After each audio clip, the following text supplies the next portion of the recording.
mountains from the sky and turn mighty rivers dry. You showed me how the berry brings forth life and how this immortal dragon dies. My life, 'cause truth means nothing until someone believes enough to make it plain. Yeah, yeah, yeah. Oh, I was waiting on the magic to react till you showed me it was right there for me to gain. 'Cause it's difficult to see when you're half awake and you've been walking in your sleep. But then I heard your voice whispering to me, hey, and it's bringing me back to life. Back to life. It's bringing me back to life. Bringing me back to life.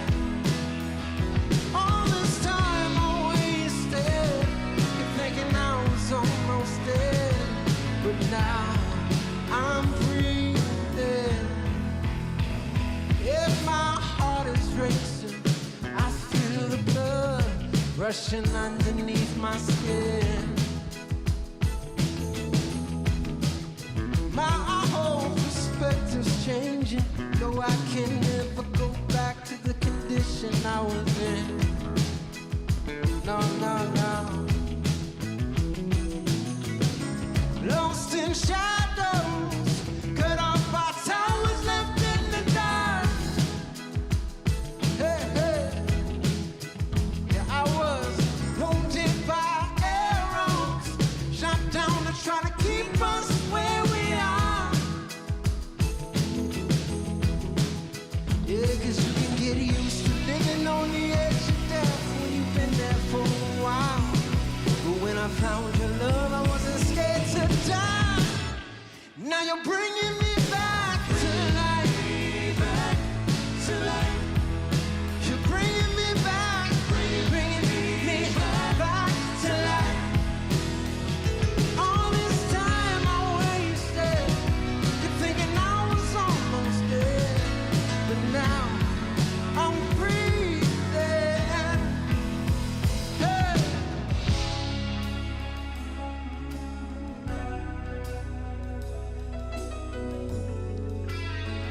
Yeah. All this time I wasted. All this time I wasted.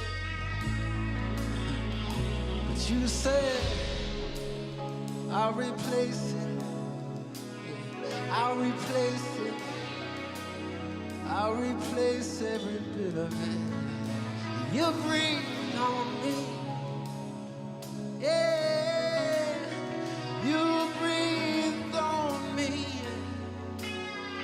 Yeah, and I never knew a sound could be so clear. I never knew my wounds would fully heal. I never knew how much I could really feel. I never knew that words could mean so much. I never knew the power of your touch. I never knew, no, never knew, no. I never knew. Oh, yeah,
1.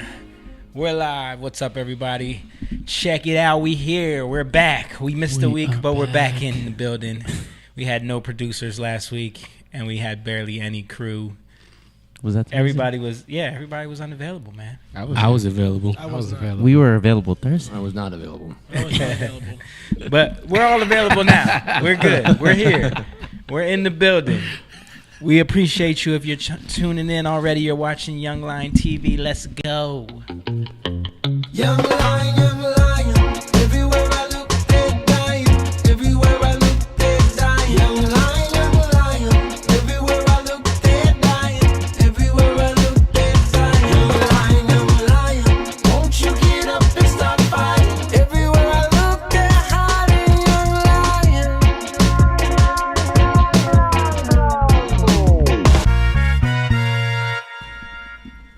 That's right. You're watching Young Lion TV. Shout out to Ariana, who is in the chat right now. She said, hope you guys all have a great Thanksgiving. What's up, Ariana? Shout out to you. Hope you have a great Thanksgiving as well. Happy Thanksgiving to everybody stopping in. Darnell said, what up, fellas? Long time no see. The video and audio is still like, stopping. Stopping like every 4 seconds. Maybe that's your, I don't know. Somebody check the stream. I'm on it. It's fine. Mine. Yeah, but can you hear the audio? We can't. Let me turn it up. I'm saying turn it up real quick.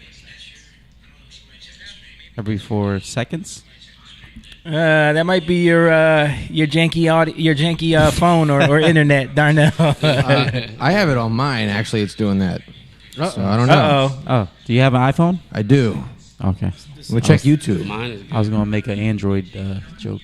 Oh. But I'm not on yours, Wi-Fi though. yours is good, right? Yeah, mine is good, and I'm on LTE. Oh, maybe it's the internet because I'm on the Wi-Fi here. So Do you have the Ethernet cable plugged in, John? Yeah. Okay.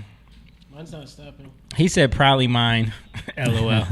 Yeah, I don't know. It seems like a mixed bag right now. Shout out. Let us know in the chat if anybody else is having issue with the audio or video, if it's choppy or whatever. Let us know. Echo delay. But yo, we appreciate you guys. Shout out to Darnell, another horn player for you there, Kyle. Oh yes. Yeah, you were with all the horn players. Every single horn player in Philly showed up yesterday. Yeah, you were at Time. Yes. Doing a like a little jam session thing. It was like a jam session, open mic thing run by Luke O'Reilly, who's a keyboardist and musician in Philly. And I got up and sang Prince. Which song? Kiss. Oh, okay. Why y'all angle From look like that? From your wedding band days. Yeah. Because I'm leaning to the right. Darnell with the saxophone emojis in the chat. Ariana said hers is fine. It's loud and clear. But keep the intro going. We got Moan with me. What's up? We got Stan. What and up? Jake, of What's course. up, guys? And then we got John and Kyle, if you haven't heard already, over there doing the production thing. Appreciate you guys. Looking kind of good over there. Looking light over right? there. Their angle's looking really good, man. Wonder who did that. You know? Who said that? Look, Your angle looking a little down low. who's theirs? Yeah, That's my hat. Tight on the heads. Tight on the heads. You know, somebody. I don't know who did that over somebody there. didn't frame that up right. There you go. Somebody Boom. in Gotcha. that corner over there. I didn't frame blame that. Sam. I didn't frame that. Is that Blaming better? Stan. Is that better now? That's better. Okay. Yo, Kyle is hyper today, yo. Yeah, he is. Did you see him during the intro? The Young Lion song? He was over there fist pumping. What is going on over there, dude? I had about 3 minutes of sleep all week. We'll take the energy. Shout out to Noel Jeffrey. Oh, in the Noel, chat. what's up, bro? He said loud and clear. Appreciate you. Listen, guys, please hit the share button, hit the like button. Our stream gets shadow banned and suppressed every week on YouTube and Facebook. Shout out to all the people on YouTube too. But hit the like button, hit the share button. Just put it in the algorithm so that it can get flooded out to anybody that you may know. That helps us out, immensely. And it's free. It's easy. Simple click of a button and then it's up there. But if you do, a lot of likes right there. Who's that? I don't know. Stan. Stan Golden over there. That's right, Stan. Hit them likes, Stan. We all in here. In the building, baby. Hey, if you don't like it yourself, who's going to like you? You know, it starts with you. I just tried to rapid fire. Oh wait, never. What? Now you're liking it? I tried to do it, but it showed up as youngliontv liking itself. Oh, gosh.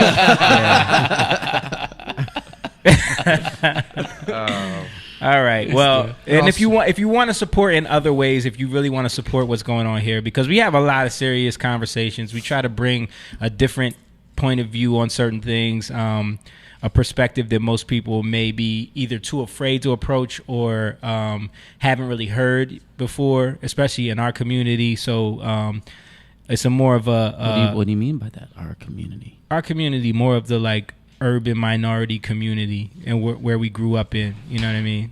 Kyle, what? I agree. Yeah. What you're saying? Our point of view is different from everyone else. No, don't trap me. Well, That's pretty much what he was saying. I think it's a little more nuanced than others because we are so eclectically mixed up. You know, that has a lot to do with us seeing things from multiple perspectives and growing up under multiple mindsets. You know what I mean? Mm-hmm. Shout Being, out to George, an immigrant who's naturalized now. Yeah, we have literally a refugee immigrant naturalized to this country the right way. Yes. But came here through an adoption program by a Christian organization, didn't fly into Mexico and then come across the border. Unvaccinated. You know, yeah, right. Right. We got Germs Stan who grew up, black household. Black. For real, everyone else in your family pretty much doesn't view things the way you do, right? No, So I would say that. yeah, grew up straight up hip hop culture. Yeah. You know, we all know. Well, he grew up in the church. He grew up. Don't let it fool you now. That boy grew up in the Holy Ghost. rebelled. He grew up in the holiness, right? Holiness. Holiness. Yeah. You wasn't allowed to watch TV or movies. Not go to the movies, but they weren't that strict. No dances though until later. No dances. Yeah. Yeah. They let us. Pretty much, they let me. Like some of the dudes couldn't wear shorts. Like it was always pants. Oh, really? During Summer, women had to wear the skirts. The long Yeah, skirts. yeah. Your, Which is so your it's- mom still wears those long Yeah, skirts. yeah. So it's kind of similar to Pentecostal in a way. In a way, yeah. Yeah. So is that why It's when your just dad strict. came out to the beach, he had them jeans on? Not just his dad. just his dad, the whole Not just his family. dad. Yeah. They was all dressed like they was about to go was to the like, mall. okay. They came out on the beach with sneakers and jeans. Everybody, it was hot that day. And double damn, mask. Damn, they hot. Double mask. But hey, free country, do what you want to do. Right. Do what you Yeah, want right. to do. Right. It's fine. Shout out to George, man. What's up, George? Yeah, shout out George. Always tuning in. Hey, hit that share button, George. Appreciate you. But then me and Jake, of course, y'all know how we grew up in a mixed, totally People mixed. don't know. Well, we grew up in a totally mixed household. Our mother being more New York, Puerto Rican kind of mentality. Yeah, Spanish. But I mean, like her views and mentality was more of the New Yorican kind of vibe. Right, Like, right, the Spain right. thing, she's disconnected from. Yeah. And then our But father. she still had her dad, Yeah. And our dad grew up as a kid from a preacher's kid, black preacher's kid Even from the stricter than South. mine. Yeah. Right? Southern Black Baptist. Yeah, right. So Different than Southern Baptist. right.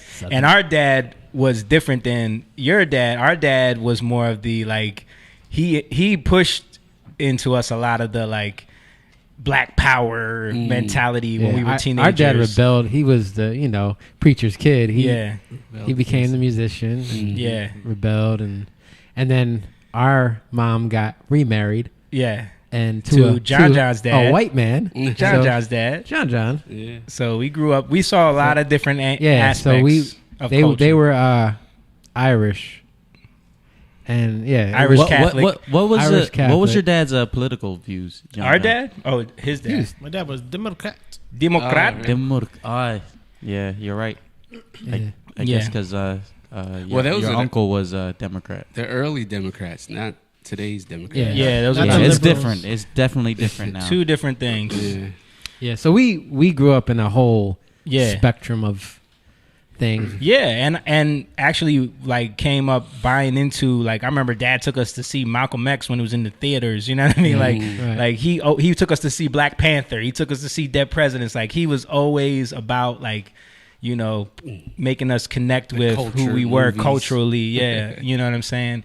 So we grew up in that, and for a long time it did shape, I know, my personality, especially, and like the things that I've believed and identified with. But then we also, like, you know, we were around white people. Yeah. Like we were around white people.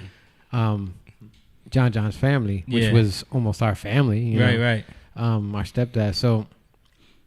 And we did experience some weirdness, but for the most part, but it wasn't. But a lot of it, like, people don't understand. It's just like cultural. Yeah. It's not like, I think people get caught up in, like, you know, white, black, or the color thing, but it's mostly cultural. It's what you like. People talk about you culturally. Yeah. And it even gets down to, like, because even white, like, you get down to, like, oh, you're this, you're that, you're German, you're, you know. And people have different cultural things that they do. Yeah, I was watching a really good podcast with Jordan Peterson, where his daughter has a podcast now, and he, like, guest comes on there sometimes. Right. But she was interviewing this black chick from England who grew up in Africa. I forget where exactly. But she was explaining. She wrote a book about how she escaped woke ideology, basically, like how she woke up from that, you know, which is I saw a little bit of that. What's up, Paul Horner? Shout out to Paul, one of our Patreon members. And I didn't even mention the Patreon, so if you guys want to, you know, shoot over there and sign up real quick, you can become a member on our Patreon. But yeah, so it was interesting. He was talking to her about because she was talking about how a lot of those ideas are kind of pushed on you through culture and through societal norms, where you feel like you have to believe these things or else you don't fit in, you know. Right. And then it just becomes what you think and believe about whatever, without ever looking into it. Because she was talking about I forget what topic specifically, but she was talking about her opinion on it basically just lined up with whatever everyone else thought, because she thought she had to. And I remember he was breaking it down in a way where we've talked about it in the past, where sometimes it's not necessarily a racial thing. Sometimes it's more about in-group preference, which is something that psychologically you studied even in animals, where it exists. Even in, like, primates, this is something that exists, where, like, your tribe or your group is gonna give your group preference over other groups at all times. This is something that happens. Like, which is, again, culture, because culture is cultivation. Right. You know what I mean? And, like, if you have think about it in terms of, like, farming, right? Yeah. How do we cultivate our crops? We cultivate it to fit our taste. Yeah. You know what I mean? So, like, one person might cultivate this vine in a way where they like it. You know, not one person, but one group. Yeah. You know, and then you get a different type of vineyard, but then over here they like it a little bit more sour or whatever. You know what I mean? Whatever. It changes. Right. It's all about your taste. Yeah. You know? Subjectiveness. But even you know, when you just think about the family dynamic, like when you think about your household, that's the you know, in-group preference is something that expands outward from just yourself. Like if everyone in this room is starving and there's only one thing to eat, everyone's going to want that for themselves, because your first preference is to feed yourself. And then outside of that, it's your kids and your family, you know, or your household. Or then it becomes your extended family. Then it becomes your friend circle, your group circle. Like if you attain resources anyway, if any one of us attain resources or gets rich, who's the first people we're going to look out for? It's going to be the people in your group, you know. And that just expands outward from there, where it becomes your or your town or your block or your race. You know what I mean? And it doesn't mean it's a good thing, but it's just psychologically this is something that people do and have always done. And I think to the way that we are being pushed into these identities to divide us and make us think that this is like this nefarious way where we're just, these people are evil because they think this way and we don't. But no, we all do it. We all do it. Vaxxed and unvaxxed, man. It's another one. Yeah. It's just all different ways to divide. Yeah. But anyway, how did we get on this tangent? What were we talking about?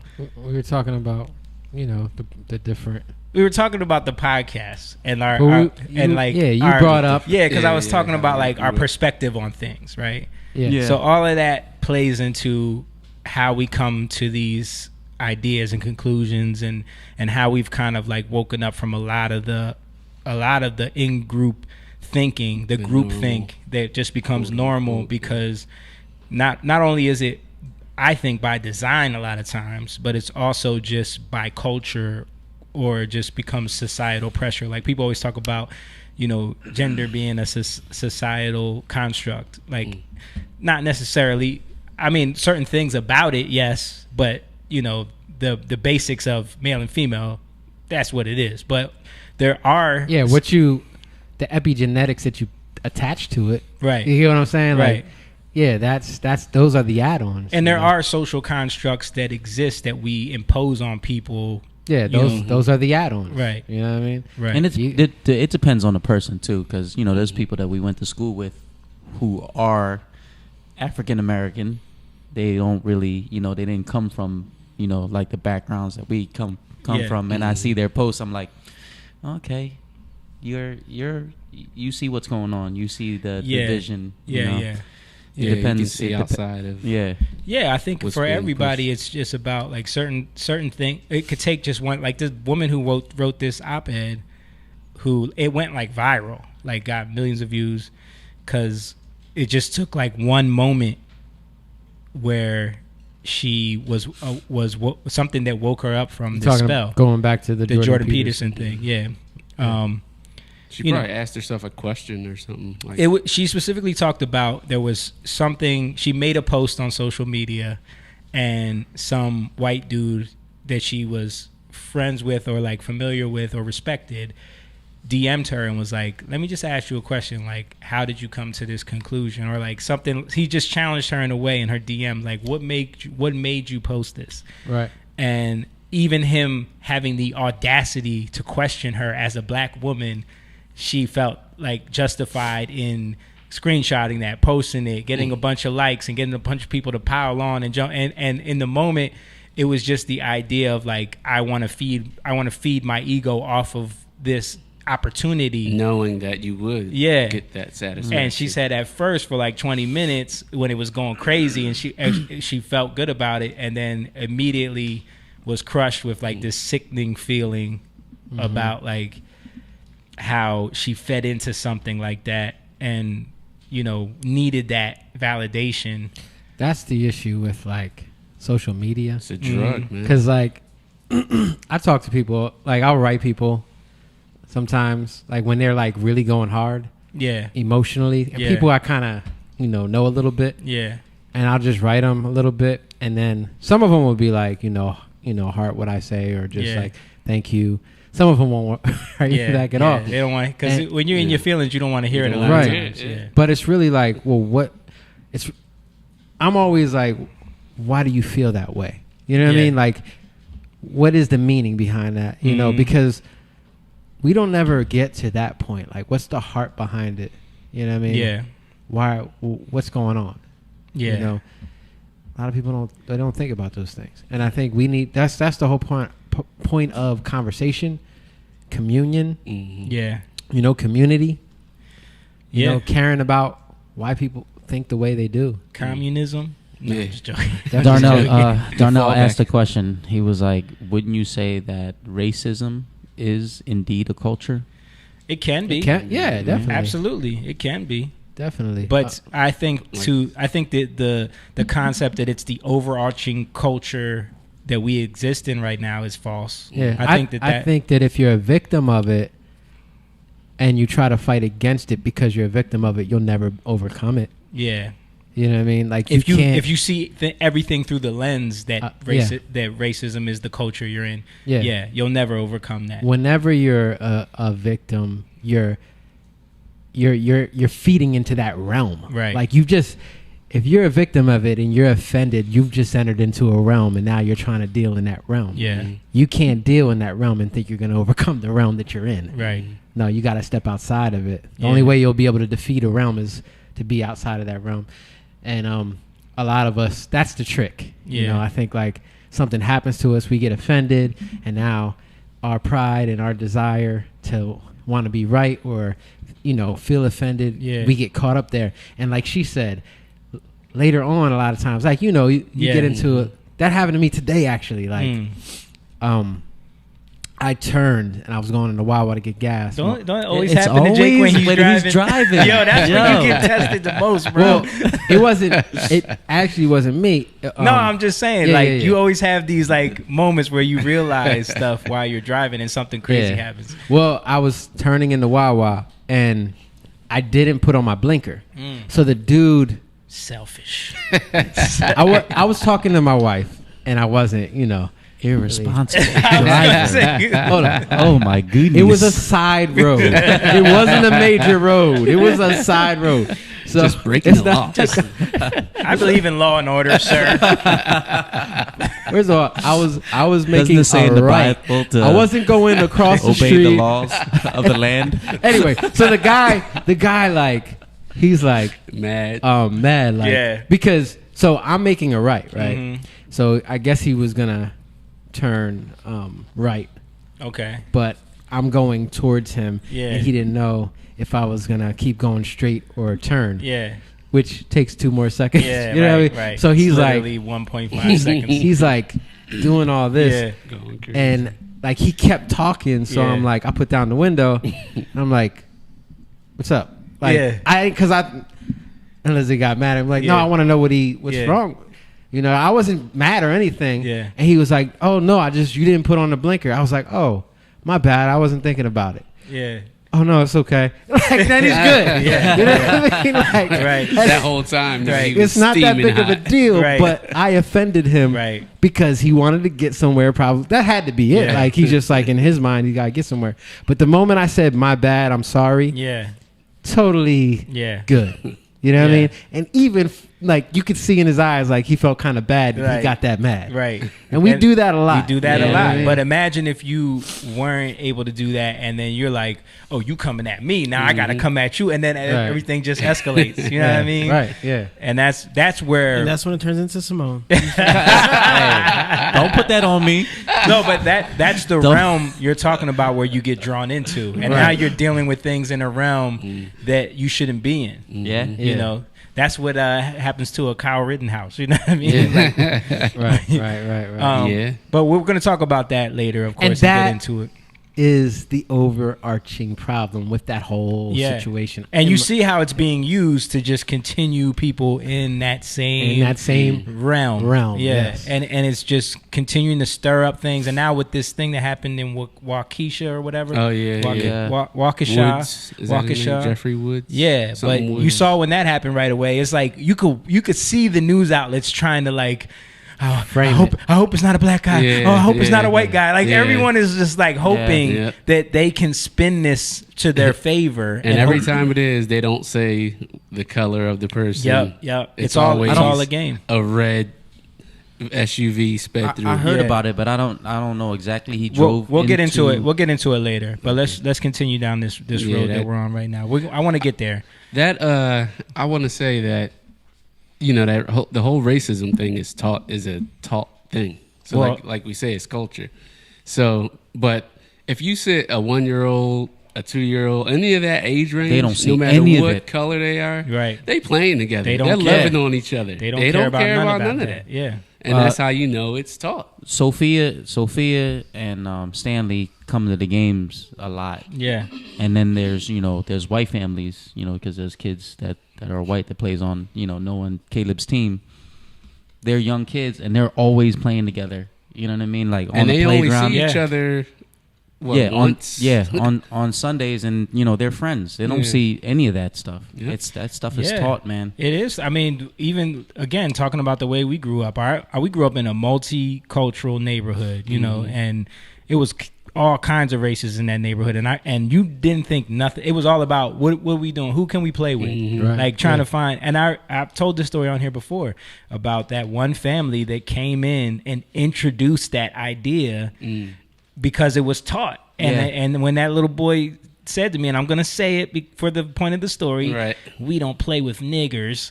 I was like. It threw me off because I didn't even understand, like, what are you talking about? Yeah. But then that moment kind of started to shape my future. You know what I mean? Right. Because then now it's like, oh wait, this dynamic is something I have to deal with. You know what I mean? And then taking that to my dad, who had a understanding of it from his past. Now he's gonna shape me through his lens of what he's dealt with. You know what I mean? And it takes a lot of time to break away from that and then not see every white person as that boy who said that to you. You know what I mean? Yeah. I have an example of white people not being like that. My dad's family. Yeah. And they're from like the freaking, they would call them like rednecks because, you know, they're in the woods. They're in the country. The country. And they took me in, you know, as their brother. Yep. Their cousin, their uncle, you know, his son. Yeah, they showed me love, like unconditional love, like no other, dude. Like it's, you know, so that shaped me, you know, to not think the way. Plus, you got chased around by a bunch of blacks from Philly, so you was kind of like, wait a minute, everybody got issues. But I embrace the black culture, and I love black women. This dude, let's talk about this. This dude embraced it more than us. This guy. Now, you know, we grew up in the era of pictures, Jay. Yeah, our high school days was the 90s. In the 90s, you know, and one of the things in high school, you know what I'm talking about. This was the Usher, the puffy with the flat shiny suits. DMX. Moan was totally bought in with the ski goggles. That, bro, he had them ski goggles to the side. Like you ain't going skiing at all. We in math class, bro. We in algebra 2, I've never bro. been skiing ever in my you life. ain't never even seen a mountain. You in math class with ski goggles. Because Eddie used to wear the Usher beanie too. Like, he did. He did. Timbos. I still wear Timbs with the one pant leg. Yeah. That was the LL Cool J. Yeah, that was, Shout out George said racism is definitely taught and it's easy to teach because it plays on people's fears. When someone is different, it's easy to demonize them. Yeah, I mean, and again, it spans cultures and it even happens within groups.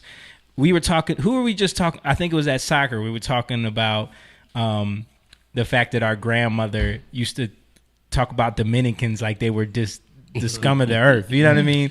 Yeah. But and that's within the Spanish, you know, but culture. The same thing for Asians. Yep. Yo, Cambodians are looked as, you know, the Mexicans or Wait, the blacks. What are you trying to say about Mexicans and blacks? I'm just saying they're always talking shit like you're slaves. That's why you're dark. You're in the sun too long. Yeah. Get in the house. But it even happens within when I remember when I went to talk about even the smallest divisions, like when I went to Kenya and I was talking to them about like the differences between the tribes, and that's how they just like some people they think this tribe is better than that tribe, and so that's why you got the genocides that happen. I was just talking about that Rwanda. Yeah. What happened in Rwanda between the Tutsis and the Hutus? Yeah, like, you know, coming from the outside, I'm like, yo, y'all are the same. But that's why if you buy into this narrative that like one group of people is just the evil of the world, it's like you're falling for a trick. But you're not the same. Like you're not the same. Yeah. But that's the good thing of it. Like embrace the difference. Yeah, we talk about that all the time. The best things, Trinidad, for example. Yeah. Dude, it created like this food is freaking amazing. Right. You know, the culture is amazing. Yeah. Jamaica, it shaped, you know, music. Yeah. That island shaped music. Right. Look, we just listened Cuba. Yeah. You wouldn't have salsa. You wouldn't have like most of these Afro-Cuban rhythms. Look at Brazilian jazz. Like all of these things came from the mixing of cultures. Mixing the cultures. Look at America, man. Yeah. You know? Jazz would not be a thing. Yeah. Blues, jazz, rock. Yeah. Any of it. You know, but yeah. Mommy said, so funny. So She's funny. probably talking about us. Don't they Dominican women? They're not good. I'm telling you. Yeki. I tell you, Yeki. Not Jakey. Jakeito. Yekito. But yeah, and then growing up with mom said they made fun of me because I had an afro. Yeah. She said acro. Yeah, she spelled it wrong. That's funny. But you had an afro? My mom did have an afro. Really? But growing up and like you said, the experiences that you had with the white family that you were connected with, and us with John's family, and having a white little brother, you know what I mean? Like, you can't. There's no way for you to just lump everyone into one category. There is a little bit of scar and damage, and like some of that, like you're around certain white people, and there's this idea, especially in the black community, where you're just waiting for them to do something racist, or you're waiting for them to cross you because you don't fully trust. You know what I mean? Right. So there's just some of that trauma exists because we have experienced stuff with police officers. We have experienced stuff with certain races. Like I've you know how many times I've been called the N-word, and and people will look at me like, you the whitest dude in here besides Kyle. No, Kyle's black. How did that happen? How did what happen? That happened. Like your love for for everything black women. He's asking because he's with you. Right. I really think that my musical preferences kind of informed the everything else. It started with my discovery of R&B music. Actually, like I've said before, through my grandmother. We were singing White Christmas before the show today, the Drifters version, and that was my introduction into R&B. That song? Yeah, that song. From Home Alone? I didn't know. I knew it from a Billboard Best of Christmas CD first before I saw it on Home Alone. But because we used to listen to that CD every year around Christmas time. And you're like, what is this amazing singing? Never heard this kind of thing. It was the very like rich rhythmic vocal stylings of these guys don't sound like they have long hair at all. And so I gravitated to Motown and R&B at large, and then I met my first black girlfriend, and it was over. Oh, okay. There we go. Have you ever had a white girlfriend? Not a white girlfriend, no. So how do you know that you only like black women? Just out of curiosity. How do I know? Because that's all you're attracted to? That's really at large what I've been attracted to. Have you ever been attracted to a white girl? At times, but not nearly as much as I've been attracted to black women. What about like... that's purely from a physical point. Right. What about like other... Have you ever dated out like other cultures, other... More so, it's been if there was any other culture or race, it was mixed with black in there. So I guess I didn't fall too far from. Because like most people, especially in the woke culture now, they would have a lot to say about you. Oh, I've heard it all already. Oh, you have. I've heard it. Oh, you fetishize. You're fetishizing, yeah. Right. And it was like, and I even had someone said, "Why are you taking from our culture, especially not culture just, vulture?" You guess, culture vulture. Not just from the women's standpoint, but also from like my love for R&B music right. and recording and singing. Performing it, yeah. And being a front man for R&B groups, they would look at that as like cultural appropriation or right. And I really don't look at it that way. It's just the type of music that I gravitate to. It's the type of music that resonates my soul. It makes me stir, and right. so I can't deny that. He sees beauty in it. Yeah, man. You don't get mad at Hootie from Hootie and the Blowfish for doing country. You know what I'm saying? No. Like he's up there. But he probably shouldn't do it. That's a Eddie Vedder impersonation. You know what I mean? E-I-O-U. Now I'm sure there's somebody who's mad at him somewhere. But oh yeah, I'm sure those guys. How about now that he's singing country? So this blackity black up there singing the Lord's music. But yeah, that's the thing. Like we have to be able to understand that. Like I've been called the N-word. You've been called the N-word. I have been called the N-word. Please explain. Wow. For some reason, my voice sounds black. Oh, on the phone? On Xbox or whatever. I never. For some reason, Your voice sounds black. For some reason, that's what I get sometimes when I'm playing online. Yo, I've also been called the N-word, but I feel like it's a term of endearment from the people who are saying it to me. On the phone or in person? Oh, okay. Yeah, that's different. Yeah. I was about to say, because Kyle, you have straight up radio white guy voice. So I would I'm talking never about the hard R. The hard R. Hard R. The hard R. That's Do crazy. you know the difference? Yo, Do you know the difference between the hard R and the Me? Yeah. IGGA? Yeah, okay. I never was called The hard A R. and the ER. Come on. Do you No, I'm know just the difference? Everyone knows the difference at this point. I'm just asking. I got called that at Spectrum too on the phone. Yo, Maybe he don't. Yo, this is crazy because I don't know if it's just me, but because me and Moan worked at a telemarketing place back in the day when we were teenagers. I worked more. He flirted with girls more. I did more working than he did. You don't say. I had a few of them. But when you were on calls, like, could you immediately tell when it's a black person you're talking to? Yes. I could always tell, Yes. bro. Like, for some reason, By the name also. Sometimes you can't tell. There's been like rare occasions where a white guy will sound black, but for the most part, like, or a black guy will sound. yeah. But even like black guys that talk a little whiter, I could still tell it was a black dude. See, even to say that, like, talk a little white, that's kind of messed up. Because you're speaking, like the tone of their voice. I know what you mean. you're speaking culturally. Yeah. Culturally, you know what I mean? Yeah. Like, yeah. And there is a difference. Tone, though. There's a There difference. is. There's a friend of mine, Kevin, who's my business partner, who he gets confused for all the time. He gets called everything but black, and black is what he is. Wow. Because of the way his manner of speech, he's very light skinned, and I guess I don't know if his hair is culturally stereotypical or whatever. Yeah. So he gets called Puerto Rican, Italian, Middle Eastern. Black is always the last on his list. And I know he feels a certain way about that sometimes. That's like Jake. Jake always gets Puerto Rican, straight up. Puerto Rican. I always get, what are you?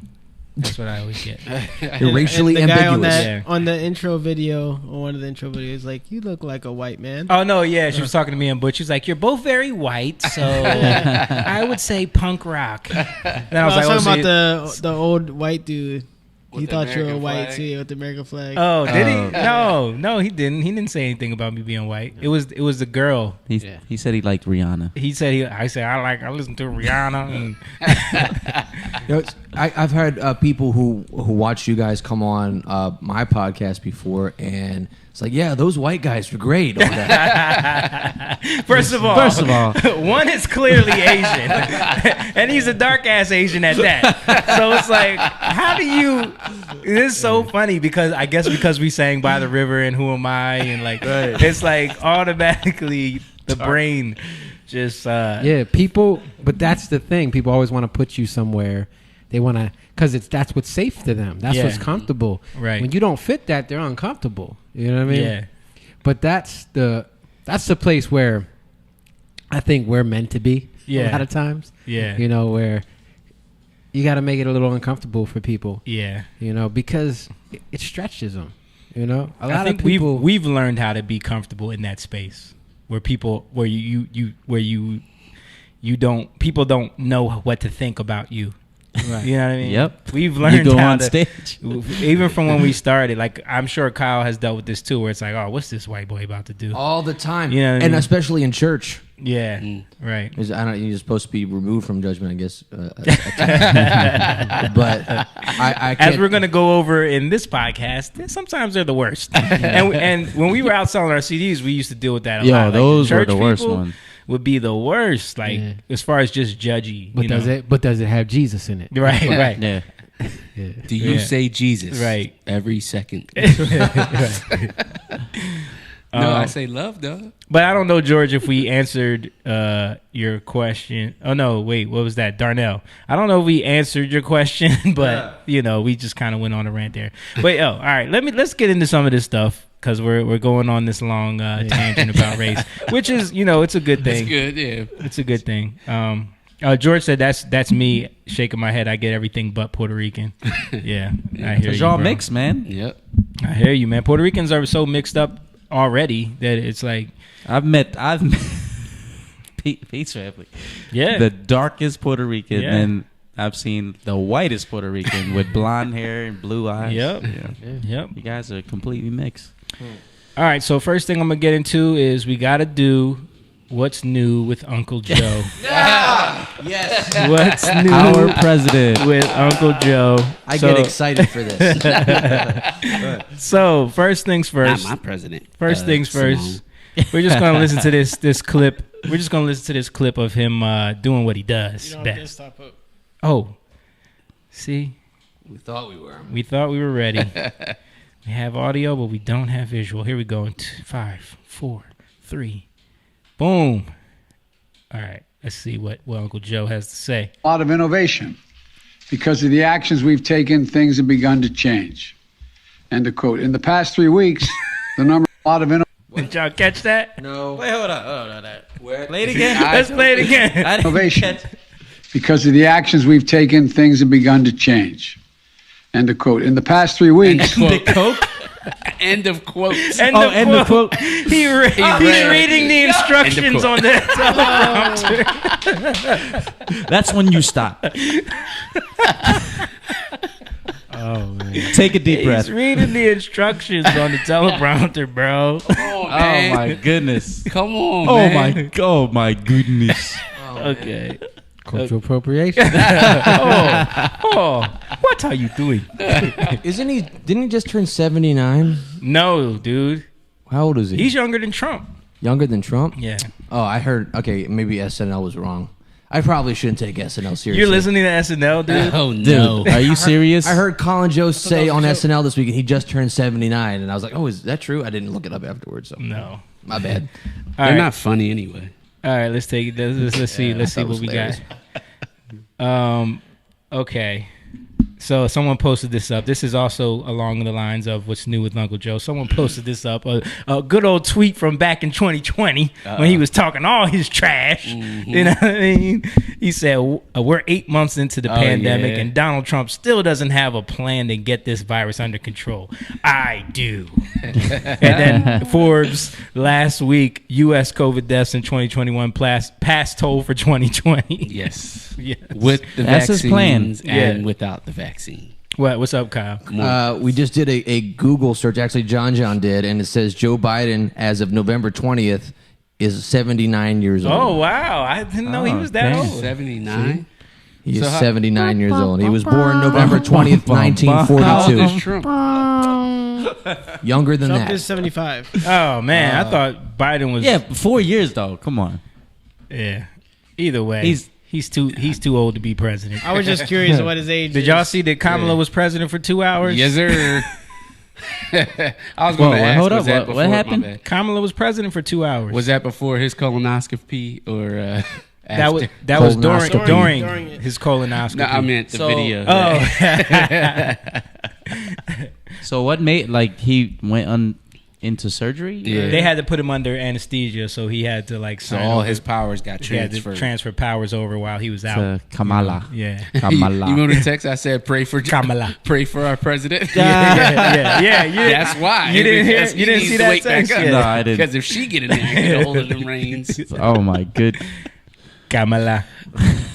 All right. Kamala. So continuing on, this was funny too because this is this little girl was not letting Uncle Joe do his thing. This was funny, yo. Hit him with the judo. Yeah, she hit him with the judo chop, boy.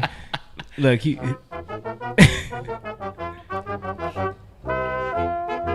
Like, get out of here, dude. Let's play that again.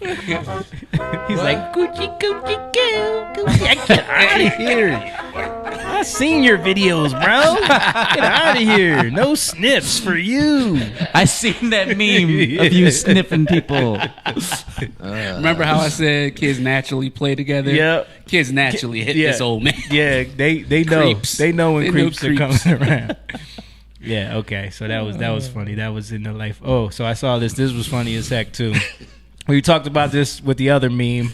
Someone else posted a flying car meme. It was like, I was promised flying cars in the future, not this. It's a dude in a pool with a mask and a shield over his face. That's a hot tub, right? And like, you're sitting in the hot tub. Nastiness. His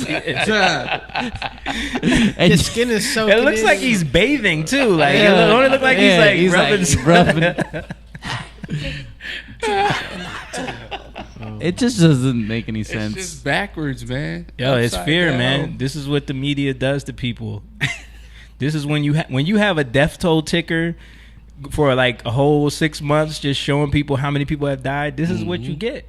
Is it still up there, or did they take it down? No, they had to take that down, bro. That wouldn't be effective anymore. That wouldn't be effective. Trump out. Yeah. Took down the. All right, let's see what else we got. I'll save that for later. What's this? Oh man. So I saw this. I don't know if you guys heard about this story because now they're vaccinating kids now. And there was a pharmacy in Virginia that gave 112 kids the wrong dose of the COVID vaccine. Yeah. And now they're all having like issues. All these problems. It was the adult version, right? Yeah. Oh yeah. my goodness. And the thing is, these things are clearly labeled. You know, it's crazy, man. Because now they're giving them to like 5 to 11-year-olds. Yep. And the parents couldn't wait to sign them up. Yep. This is Jordan Peterson talking about. Have you guys looked up Jordan Peterson yet? Since I bet you did. No. Who's that? Don't look at this table. All right. So this is a clip of him talking about how he feels about the current state of the vaccine push. You know, Canadians who aren't vaccinated now cannot leave the country. Yeah. Like, what the hell? Why is that? And I got vaccinated, and people took me to task for that. And I thought, all right, I'll get the damn vaccine. Here's the deal, guys. I'll get the vaccine. You fucking leave me alone. Damn. And did that work? No. So stupid me. You know, that's how I feel about it. It's like, well, now I have to get tested for COVID when I come back into Canada. I have to get tested before I leave Canada. Now, you know, that might be the latter issue. That's an issue with the Americans. And so that's outside of the Canadian purview. But the restrictions to get back into Canada are even more stringent. It's like, well, why to get the vaccine then if you're not going to leave me alone? You know, Canadians who aren't vaccinated. Yeah, he's pissed. Yeah. Because it's like, this is the promise they made to most people. Yeah. Where it's like, just do it and then, you go back to normal. You go back to normal. You'll get to live your life. You made lots of promises. Yeah. You weren't going to get COVID. You know, if you get the vaccine. Haven't we watched enough movies? Yeah. About making deals that never go good. Deals? Devil. And then, meanwhile, in I think this is Austria. Oh no, this might be Australia right here. Because they amping up to another level. Yeah. And just listen to this is like watching a video of an emperor in a dystopian movie or something. Just remember Joe's slogan: "Build back better while you watch this." Got no audio. Sorry, my bad. Here we go. If you are anti-mandate, you are absolutely anti-vax. I don't care what your personal vaccination status is. If you support, champion, give a green light, give comfort to, support anybody who argues against the vaccine, you are an anti-vaxxer. Absolutely. Wow. Your personal vaccination status is utterly irrelevant. If you campaign against the mandate, if you campaign against people being vaccinated in vulnerable settings, teachers in classrooms, I'll be really clear, at that point in time, people were actually supporting the idea of a teacher being unvaccinated in a remote community classroom with kids who cannot be vaccinated. I reject that. I still reject it. And if you are out there in any way, shape or form campaigning against this mandate, you are absolutely anti-vax. If you say pro-persuasion, stuff it, shove it.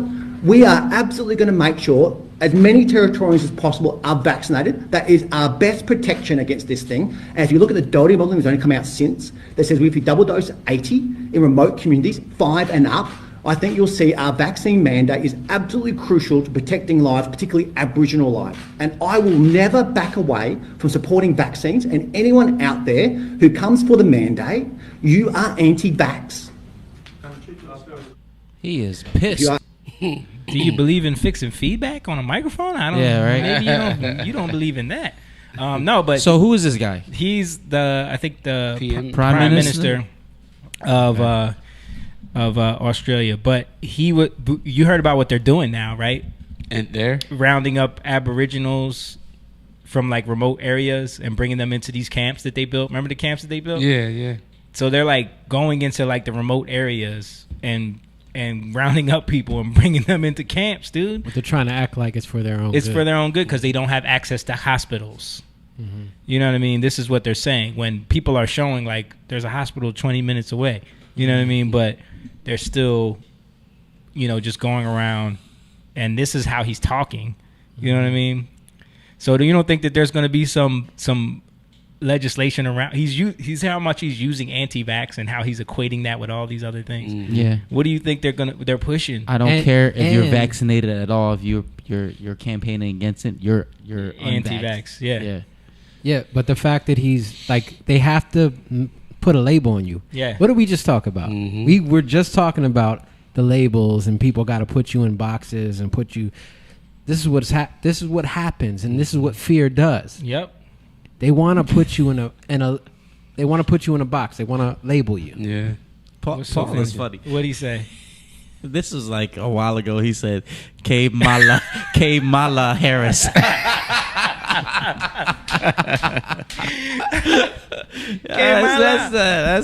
That's clever. Kamala. I'm sorry, Jake. Kamala. All right. So another video from the same dude. Are being transferred now. Here we go. As you This know, is him last talking night, we about took an urgent action to escalate our response in these communities, immediately implementing a hard lockdown. Again, they don't know how to deal with feedback in Australia. That means residents of Binjari and Rockall no longer have the 5 reasons to leave their home. They can only leave for medical treatment in an emergency or if required by law. It's highly likely that more residents will be transferred to Howard Springs today, either as positive cases or close contacts. We've already identified 38 close contacts in Binjari, and that number will go up. Those 38 are being transferred now. I contacted the Prime Minister last night.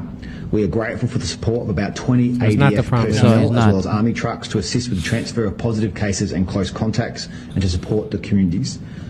Let's see. I think it says it in this post who he is. Michael Gunner. So, I mean, they're basically telling you that they're rounding people up into these camps, even their citizens, which is something that they denied when they were first building them, And all the people that tried to point it out, they were told, oh, you're spreading misinformation. They were censored. Like, this is what's going on, and people think that this can't happen here. Look at this. Check this out right here. This is in another country. I think this is in this might be, I think they said Sweden. Sweden, yes. And Sweden like is one of the countries. Wait, let me see. Is it Sweden? It might be. But Sweden is one of the countries that doesn't have any mask mandates, any vaccine mandates. They never lock down. And people are just living their lives. But these are all people at a vaccine post. And this is someone that just came out of there, just got the shot.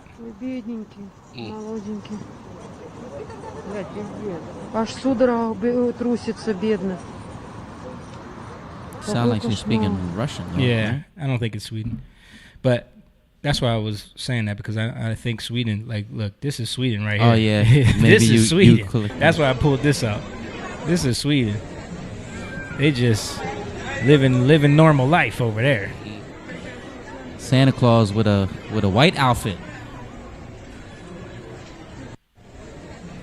Because someone posted this tweet up yesterday, and it says, life in Sweden, where kids and families are free to shop and visit Santa with no mask, no vaccine passports, or other COVID theater. Sweden also never locked down and continues to have one of the lowest rates of COVID cases in Europe. And so, Michael Gunner is the chief minister of the Northern Territory. Okay, chief minister. Yeah. So they're not following the science. Because it was never about following the science, bro. It's about that control, baby. It's about what science is convenient. Yeah. All right, so let's get into the we got through all that. Let's get into this Rittenhouse stuff. Let's talk about that a little bit. We were talking about it earlier, and we kind of wanted to save it for the podcast because Kyle was, only knows certain details. Yeah, he didn't know. He didn't know why he was there. Like, why is this guy named after me, man? What was he doing there? He was 17 years old. I know John probably knows more because he's on TikTok and people be posting a lot of stuff on TikTok. No, I knew about Kyle Rittenhouse from TikTok when it first popped off. But I watched the whole entire. You watched the trial? Almost the whole entire trial. I was watching it live. And I think that's one of the main things. People never do that. Yep. Like, people never take the time to really watch the trial and get the evidence. Yeah. Because there's so much misinformation. Or even if you don't watch the trial. Or if you just get the watch main points from the trial. Yeah. Or just watch the video. Yeah. Yeah. Watch the actual video from that night. Yeah. People never did that either. They just listened to what CNN told them, what MSNBC told them. And again, Don Lemon, man. The narrative is always going to be pushed to keep us in our perspective corners. So Donnie Estrada, he's funny because he's texting me. He's like, "Wait, so you guys are against the vaccine?" Dude, you can write in the chat. He don't want to. No, we're not against the vaccine. We're not against. Well, let me say this: we're not against vaccines. Okay, I know I speak for all of us when I say that we're not. I've been vaccinated with multiple things. I've had the flu vaccine. I've had vaccines for yellow fever, malaria. Vaccine when I came into this country. Yeah, I got a little scar right there. Bam. What we're against is the tactic that they're using and the way they're mandating this and forcing people to do something that makes no sense. For something that they had to actually change the definition of a vaccine and you can to make it a vaccine. Yeah. You know what I mean? Why they have to change the definition to fit this particular vaccine? And then suppress other treatments that have been clearly working for a lot of people in a lot of other places. Mm-hmm. Yeah. And there's a narrative that they're pushing and they're not being truthful. Yeah. And you just got to really do research on it. And that's our thing. Like, we don't care either way. It's about the truth. Yeah. We want to know the truth, We know there's plenty of people in our circles that have vaccines. Right. Yeah. Some of them are in this room right now. Right. So we're not against them. Yeah. But he had the freedom to choose to get it or not. It's about the choice that you make. If that's something you feel is best for you, then that's something that you should do. Mm-hmm. But there's no way the government should be mandating that. He got the vaccine too, Kyle? Of course he did. He's not going to date black women without the vaccine, man. The production team got it. They want to see his vax card when he comes in the building. You're not incredibly wrong. There's actually a huge part of it. But there's a lot of information that is out there that a lot of people don't know. Yeah. That is just basic stuff about the vaccine, what they say it is, what it's not. Right. What it can do and what it can't do. Right. And a lot of people are in the dark with this. And that's why they're getting it. And they keep changing. Like, someone put up a compilation yesterday that I saw. I should have posted it where, Biden, everybody is saying one thing this month, and then the next month they're saying that. Biden said he doesn't get censored for this, but he said in his speech, if you get the vaccine, you don't get COVID. Yep. Mm-hmm. It's that simple. You know what I mean? Which is a straight up lie. You're right. Well, let's go back to the beginning. Under Trump, all of them were saying, I'm not going to take that vaccine. I'm not taking no vaccine that was rushed through. There was emergency rushed through the process. Yeah, I'm not doing it. But how it changed? What changed once Biden became president? Yeah, right. So Donnie said, "How do I get on the live chat?" You just write a comment. That's all. He's probably is he watching on He's Facebook? He's on Facebook. Yeah. I guess you got to hit the video or something. Maybe. Yeah. Click on the video, and then you'll see the chat. Yeah. Man. Also, we had Jacob said, "Do you think this will be implemented in the U.S.?" The difference between the U.S. and in Australia is that there's a lot of laws that are in place that make it harder. Although even the stuff that they're doing, like the mandates that they're doing, I think they're trying to implement it, but they're losing in the courts. I mean, even like with the mandates, the OSHA stuff. Yeah, they lost with that. Yeah, the court already ruled against that. Right. And that's the thing. The thing with that they learned under Obama's time was you just do it. Yeah. And then let the courts executive. That was the thing. They realized that you can just executive order something, mandate it, put it in practice, and then by the time the courts try to get a hold of it, it's already in place. Yeah, right. So you can push legislation through without going through the proper channels. And we talked about this last time on the podcast, that's another reason why we're against this, is because this is not how this country was set up to work. If you want to mandate something, if you want to legislate something, if you want to create a new law or something for us to do, it needs to go through the proper process that was set up for us to have a country like the United States. That's why it works the way it does. That's why we have 3 branches of government. We don't just have a dictator that can tell us this is what y'all doing now. So you know Paul, what I mean? So Paul just commented, that's the difference. I was just thinking about that when they said true. that we have a Second Amendment. Yeah. Australia was disarmed in the 90s. Yeah, they had a buyback. Yeah, they had a buyback. They took everyone's guns in Australia in the 90s. And that's the thing. They tried that. There's a lot of reasons why they can't do that. And Mom said it too. We still have our guns. Like, yeah. You have the U.S. Constitution. Other countries have constitutions, but it's not like ours. It's not like ours. Yeah.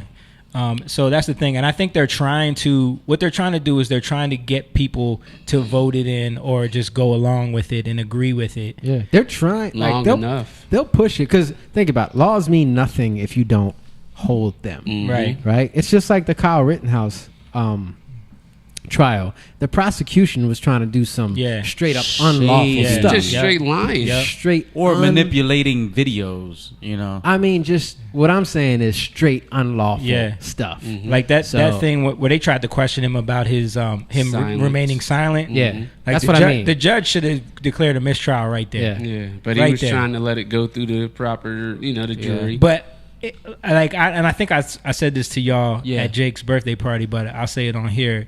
I feel like the fact that he did it that way opens up the door for everyone to just say, oh, he got off because he's white. You know what I mean? Instead of the judge saying like, and they still probably would have been like, they still probably would have been like, oh, the judge was biased. He's a white supremacist because he declared a mistrial. But if he could have laid out like, no, these are the reasons, because the prosecutor was going against our Constitution, straight up breaking all the rules, and the media was complicit in this and trying to intimidate the jury and doing all these tactics that they shouldn't have done. Media has a lot of power, dude. Like I watching the video, to me, I felt like it shouldn't even went to trial. Like you can literally see that it was like, to me, I don't know, man. It looked clear that it was self-defense. I understand why it could have went to trial. Right. You know what I mean? Because you got to make sure that this dude wasn't just being reckless. You know what I mean? You got to make sure. Like it was clear in the video. But that doesn't mean it has to go to trial. Like come on, like the investigations. That's what you do that for. Right. It could have been it could have been thoroughly investigated, and then they unload all that evidence onto the public, and we get an understanding of what really happened. You're right. I think the trial. pressure. I felt like pressure from the media. That's why it went to trial. Like, and the framing which of is it, wrong. the framing of it from the media too, because the media kept telling everyone, like most people thought, and I remember I was talking to Jay Copes about this in the studio. Like most people thought that this dude shot 3 black people. You know what I mean? Like, and isn't that sad though? Like, it's because they play that racist, like, Kyle Rittenhouse is racist. Yeah, like, yo, everybody involved was white. Yeah. I mean, when you look at the overarching thing, like he might have been in there somehow with the Proud Boys. Yeah, like I don't think he was innocent in the whole matter. I think that there was a lot of him wanting to prove himself and be that dude, and that led to. Now let me say this: like, I'm not saying the Proud Boys are racist, right? But their tactics they do have an agenda. Yeah, you know what I mean. So like, dude, the head of it was an FBI informant. Mm-hmm. Enrique Ontario, he did the interview on Tim Pool, like the whole January 6th thing. Somehow he was wrapped up with the FBI on that. I don't know if you guys saw that whole thing, but yeah, he like the dude was an FBI informant. So there's a weird thing going on with the Proud Boys, right. That whole situation. But I think a lot of these look, we're talking about this trial. Kyle's asking questions. He's in his phone.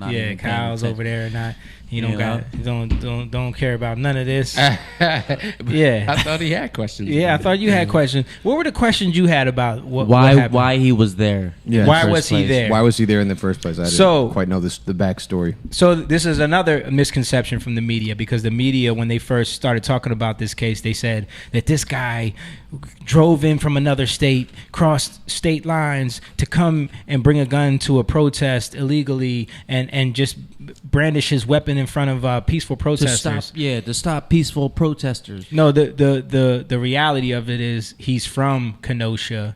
His mom and dad separated. He then moved to a suburb of Kenosha, which was in another state, but it was 20 minutes. So it's like us going into Philly. Yeah, okay. It was 20 minutes away. But all of his family, his dad, his cousins, his best friend, they all still lived in Kenosha. His job was in Kenosha. He actually spent the night in Kenosha at his friend's house and was there, and he works there. He was a lifeguard there. So, and he was actually there cleaning up graffiti. And let's be clear that it was not a protest; it was a riot. Yeah, it was a riot. They had been going on for days, where they burned down multiple car dealerships. Yeah. They burned down buildings. They burned down businesses. There's a video from Kenosha of an old dude who tried to stop some people from burning down his business, and somebody cracked him over the back of the head with a rock and just like left him there. That's bleeding the stuff out. that was happening. You know what I mean? Right. I mean, it might not have been too smart for him to be going there. Right. But I wouldn't go there. Yeah. He was trying in his heart. He was trying to do good, because he was like, I can't say what was in his heart. Yeah, I can't. Right. We can't take it there. No. What I can say was his friend got offered money to protect one of the businesses, and he wanted his boys there with him. And Kyle was one of his boys, and they came. He got him a gun. But he was helping people. He was helping people. He was, doing like the EMT stuff. Right, but he could, because he also wants to be an EMT and also wants to be a police officer. So there's a little bit. Yeah. There's also a little bit. I understand your point. Yeah, there's also a little bit of like also you have to consider that the cops has an order to stand down. That's the other thing. So when the cops don't do their job and they're letting people do all this, other people are going to step in. Who's the militia though? Right. Like who do you call to come protect your property that you don't want destroyed? Right. So that's the thing. Like the business owner called, had his boy was protecting the business. He brought Kyle in to help do that, and there is video of him like actually stopping people from getting into altercations. There, like, it's all on Twitter, and I saw this months and months ago. Like, there's video of him like going around putting out fires with fire extinguishers, trying to help people, asking them, "Do you need first aid? Do you need," like, seeing people with cuts, helping them bandage up their cuts. They were trying to plan for that too. The prosecution. Oh, he put a Band-Aid on someone, so now he's an EMT. Right. And what happened was, and the other thing, the framing of it was, the dudes that he got into these altercations with were not good dudes. Exactly. Yeah. Like, they were not good dudes. Like, the one dude, they try to say he was there to support Black Lives Matter, Rosenbaum. Nobody knows that for sure. This dude just got out of prison. A mental was it a mental home or something? But he was in prison for anally raping a little boy multiple times. A 9-year-old boy. Convicted. And he was convicted for this, and he sexually assaulted 5 other little kids, like multiple times. And I'm talking about like all kinds of gruesome stuff. So this wasn't no good dude. And there's video of him going up to Kyle, being like, "Shoot me, nigga." And other people, not just Kyle. This is a white dude using the N-word in front of all these black people, and like, and then and they're not mad about that. They're like, "No, he's crazy." Yeah. The people there But so like these were not like they tried to paint the picture like these were like some stand-up guys that just wanted to support Black Lives Matter. They were there for the Black Lives Matter protest. Besides him saying "shoot me," what was the instance that led to him being shot? They were attacking him, bro. Like no. So this is what happened. I'll tell you the whole breakdown of what happened. So there was a incident where that first instance where he came together with it was Kyle and his boy, and they were all there with their guns, and so he. This was at the gas station. Yeah, at the gas station. So you notice that like in these environments, everyone's really tense and hostile. And you got these different factions of people that are yelling at each other, screaming at each other, trying to intimidate each other. And so that altercation happens. And then later on, someone sets a fire in a dumpster, and they're pushing the dumpster towards the gas station, which is going to cause all kinds of damage. So Kyle starts running towards the dumpster with a fire extinguisher, trying to put out the fire. You said it was Rosenbaum setting the fires. That's what the testimony says. I didn't see that with my own eyes. But that's what the witnesses said. They said Rosenbaum started the fire. But so Kyle went to go put out the fire, and Rosenbaum saw him and then started chasing him. Okay. And then Kyle is trying to evade him, running away, and as he's running, Rosenbaum chases him. He got hit like 3 times, I think. Yeah, but this is before that. Real quick, Donnie says, but what does their personal history have to do with it? Well, it has to do with it because it shows a character of who they are. Yeah. And this is what happens all the time in court. Yeah, right. Like, this is basic stuff. You show the character of a person, and just like they did with Rittenhouse, like they did the same thing with him. It's just that there wasn't much there.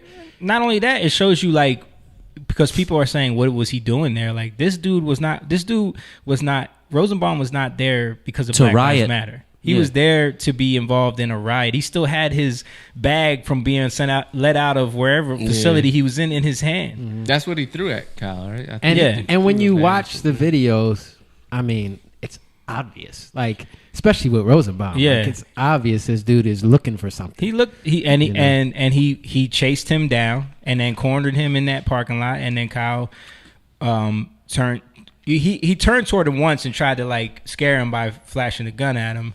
And then he kept running at him, and then he reaches out, he pulls the trigger, shoots 4 times in like less than a second. It was like 0.79 seconds. They showed the thing, and so he showed restraint with the gun, and then dude was coming after him. Mm-hmm. Yeah. So Kyle lied and said he was an EMT also, and it shows his character. Yeah, it does. I mean, and we're not negating that. But it's a lot different than raping multiple people, kids, and being in jail. Kyle lied and said he was an EMT, but he also helped people. Not only that, he was training. He was training to be an EMT. So he wasn't. He was trying to get caught up in semantics. Right. No, he wasn't officially an EMT, but did he help people that night? Right. Yes, he did. Even if it was just putting a little Band-Aid on the cut, which is what they tried to say. Even I'm sure that person is appreciative of that little Band-Aid that he put on. But really, it's like we can get caught up in all those little semantics, but the bigger picture is you have to look at the evidence. Right. And when you look at the evidence, like that's what is going to be the thing that convicts him. If you watch the trial and you realize from the footage that he only shot people that were attacking him. Mm-hmm. Yeah. Like the dude Rosenbaum was trying to. He said, "I'm gonna kill you." Right. Mm-hmm. A lot of people have been listening to things that you hear on the news or you hear from other people, and they're taking it in, and it's triggering them. And that's what I'm saying from like a lot of people that I know, because I have a lot of friends that think a certain way about this thing, and I just ask them like, are you caught up in it emotionally? Like, because the stuff that people will post or say about it, it's like, but you're triggered by this. Yeah, it becomes more about, if that was a black dude, or this white boy got away with, and that's okay. Right. Like, it's a weak argument, though. Yeah, it is. But what I'm saying is that if people can feel that way, like people been through stuff, so I get it. Right. But what I'm saying is, if you're a Christian, because I'm talking to a lot of Christians, like your triggers they'll never go away until you give them to God. Mm-hmm. God is the only one that can take away that pain that you feel. God is the only one that can help you. Like people say, I can forgive, but I can never forget. Yeah, because you got to give it to God. Then he'll take away the pain of the remembrance of it, right? It's lost in him. And when you keep on trying to hold on to something to justify your own feelings, and you can tell because of the way they feel and, and how passionate they are about it, you're only holding on to that old life that doesn't die. And that old life needs to die. Right? That life needs to die. Every part of that pride that you want to hold on to being right, like even being right, right? Even if you're right, like you have to let that die in him. Because it's funny. You're speaking to me, Jake. Like when you think about, what does it say? Jesus said, he said, you're caught up in all these things, right? You're caught up in the chaff, right? But it's about the weightier matters. It's about that wheat, right? The chaff blows away, but the wheat is what falls to the ground. The wheat is the heavy thing, right? The wheat, what did he say was the wheat? What's the heavy thing? It's about faith, right? Faith, mercy, justice, right? Walk humbly, love mercy, act justly. Act justly. I'm saying it backwards. Why? Because that's the way. You can't act in mercy, which is loyalty. That word in the Hebrew is chesed. It's about covenantal loyalty to others, right? To God. You have to first know that love from him. He's the one that proves his covenant. That's why he died for us, right? He proves his covenant to us so we can, by faith, walk humbly to him. Humble ourselves in faith. What does that mean? To trust him in these areas of our life where we're holding on to what we think is right. Right. That keeps us separated from him. Right. Right? Because we think we're right. But when we let that die in him, now there's a place where we can reconcile these emotions and we can love the unlovable. You know what I mean? Yeah. But you can't do that trying to love the unlovable yourself. You're just going to get overwhelmed and you're going to get annoyed and you're going to get frustrated and you're going to quit because we're limited. See, because all that is connected to our mortal body. Yeah. Right? It's connected to the mortality in us. That's the part that needs to die. And then what's God give us? Eternal life. That's immortality. Right. That's beyond our mortal selves where we're limited. And I think that like shows what we're dealing with. Like even in terms of the black community, don't get caught up in this whole situation and be emotional in it or feel justified and feel like this is wrong. This keeps happening. Yeah. If you keep talking, hold on. Let me just say this. Because if you keep talking like that, it's going to keep happening to you because that's what you see. You get what I'm saying? That's what you see. Right. That's the lens. That's what that you're you looking at. Like but, we talked about it before. But I have to see it a different way. And that sight is in God. I can't see it a different way until he shows me what I can't see. Right. That's that life that needs to die. Then he shows me a different way. Now I can love in a way I couldn't love before. And now I can act justly in a way that it was impossible for me to act. Because right now, people don't get it. Like, you want justice, but you're acting biased. That's not real justice. Right. Because you can't measure it and observe it in a way where you can actually rule against a thing or judge against a thing in the right way. And that's what I was going to say, is that the bottom line is, you may think Kyle was an idiot. You may think that he shouldn't have been there. You may think that he was an asshole or trying to provoke some kind of I don't think he should have been there. Right. Or trying to provoke some kind of dangerous situation. Yeah. All those things could be true. But the bottom line is, does the evidence show that it was self-defense or not?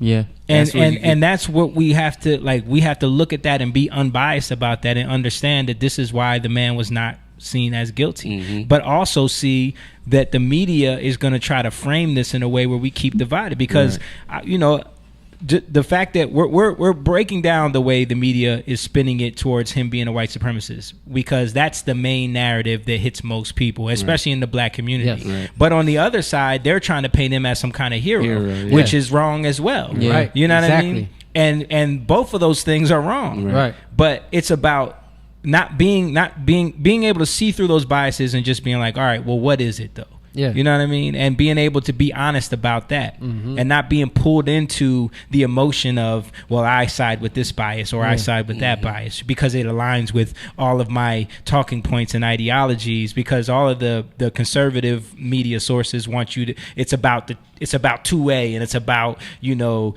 fighting against the woke culture, and it's always binary. You know what I mean? It's always back and forth. It's always binary. You're caught up in that cycle. Yeah. You know what I mean? And you can't get out of it because you're not seeing it from the perspective of a different realm. Yeah. You got to come into God's realm. You keep getting caught up in these powers and principalities realm that are trying to orchestrate you one side or the other. There's no changing anything. But he moves from a different realm. Because what happens? You get a situation like what just happened yesterday with this dude driving through a Christmas parade and everyone is just wondering what race he is so we can use it as fuel. And as soon as they find out it's a black dude who's a SoundCloud rapper who talked about Black Lives Matter, then it becomes another fight about, well, he was a Black Lives Matter. So, no, he's not. You can't say that because now, because you know, people even said to me like, "Yo, I hope he's not black, man," because you know what that's going to be. It's like, but yeah, what's the truth? What's the truth? And if he did do this on purpose as a retaliation to Kyle Rittenhouse, whose fault is it really? It's not. You can't even say, "Oh, but that's because of Black Lives." No, it's because the media got you all. Get in this spun up in this room. Yeah. Yeah. It's like marriage, right? Because I like what Kyle said. I like what Paul said. He said, caught up in the binary, only freedom in the Trinity. Kyle just keeps readjusting his seat. He's very uncomfortable right now. We about to come to the cap. Yeah. But it's like a marriage. Like, I can't love my wife the way she needs to be loved because she's going to frustrate me. Right. And piss me off to the point where I'm done. Right. I'm limited, or I just give up and I give in, right? Yeah. That's not good either, right? Because happy wife, happy life. Happy life. Damn it, Jake. Right. Right. I was going to say it. Right. She's the boss. Yeah. And that's a straight up lie. Yeah. Right? That's a lie. Yep. But, and the Bible says to submit, and I can twist that too. Yeah, the wife needs to submit. Exactly. Right? But I can twist that. But really, what is it about? It's about me as a husband. And I know this because I've been married for a while, right? I have to die to my feelings towards my wife. And I have to reconcile that to God. Because if we just keep going at this, I'm right, you're right, about nothing changes. Who's going to be right. Yeah. Nothing changes. And waiting for the other one to bow down and tell you. Because that's the dynamic we're in now. These two factions that they have fighting each other right now, neither one of them is going to bow down ever, no matter what happens. Right. It's at that point, you know, when you're at that point in an argument with somebody where it's like, it don't matter what they say. They could hit you with the illest fact or the illest, like, just shut down thing that you know you're wrong about. You're not going to admit it. You're just going to keep... But you know how you get to it? You get to the heart of the issue. Yeah. Why do you feel that way? Right. You get away from who's right. Yeah. And we get into what are you feeling? Why do you feel? Anytime my wife is dealing with something and she's going hard, I'm like, hold up. Why are you feeling that way? Yeah. What's going on? Right? Okay. And usually it's like she's looking at something in a way where that's not really what I'm telling you or how I'm telling you. Yeah. That's not what I mean. So then I can say, well, this is my heart on it, right? And then we have this little reconciliation thing happening. But a lot of times I have to like give it to God because I'm mad, I'm angry, right? And then he gives me a perspective that I didn't have to love her in a greater way than I was able to love her before, right? And we talk about this so much on this podcast. But that's what it's about every time. It's about a greater love. Yeah. You know, every time, a greater love. And that love is so funny. You can't love anybody like Christians, all y'all Christians out there. You can't love anybody with a love that's not the love of Christ. Mortal people can't love with an eternal love. Right? You have to die to your mortality in those areas where you got pride, right? Yeah. In those areas where you want to be right. You got to die. You got to lay it down your life so that he can come in and show you a love that's greater. Right. Right? He has to show you You know, then you see something that you didn't see before, and it changes your perspective. Line upon line, precept upon precept. That's right. Yep. All right, let me play this video I wanted to play. This is from CNN, basically going through all of the things that they realized they got wrong and kind of like running down the list. Okay. They actually admitted something? They did. It's fascinating. Trial that we should sort of go over, and I was just kind of reviewing some of the things that we learned in the trial that were not necessarily public knowledge before. Now, the fact that she says that is a total lie, because all this stuff was all over Twitter. Everybody that was a real news source, even lawyers, were doing whole breakdowns of his case and breaking all this down from the beginning. The fact is that none of these news sources wanted to report on it because they wanted to just spin a narrative. But once it becomes cemented in that court record, they have to now correct the record because now they can be sued. Now they can be liable. Yeah. Yep. For that, there has been a lot of talk, especially by politicians, about where Rittenhouse was the night of this shooting. And it turned out he was already in Kenosha, that he had family here, including his father, that the gun was here in Kenosha. He did not bring that over state line. It turned out during this trial that we learned that the gun that he had a hold of, he actually could legally possess. Oh, he had it. He had it legally. The law here, because of the measurements of the gun. Had it been shorter and a short-barreled gun, then it would have been illegal. But because it wasn't, the judge said that that needed to be thrown out. And indeed, that charge of a minor in possession of a gun illegally was thrown out in this case. The jury only looking at those who were injured, those who were endangered, and those who were killed the night in August that Rittenhouse ended up shooting people. We also learned that he was working here that night, that he had stayed over that night here. And we saw some video of, for example, Joseph Rosenbaum, the first person that he shot and killed. We saw drone video, high-resolution drone video that did not come into this case until 5 days into this trial. And again, that footage was all over Twitter. Everyone saw this footage. The thing is, the prosecution hid that footage, HD footage. They did, and they manipulated it when they presented it to the defense. So we all know this too. This is another reason why the judge should have declared a mistrial. There was a mistrial requested because of both what the defense called prosecutorial overreach, and they said they were going to file about this video that appeared very late in the game, the high-resolution version of it. But now none of that matters. They're certainly not going to ask for a mistrial after their client has been acquitted in this case. But we did learn a lot of things from that video because it was very clear what was going on.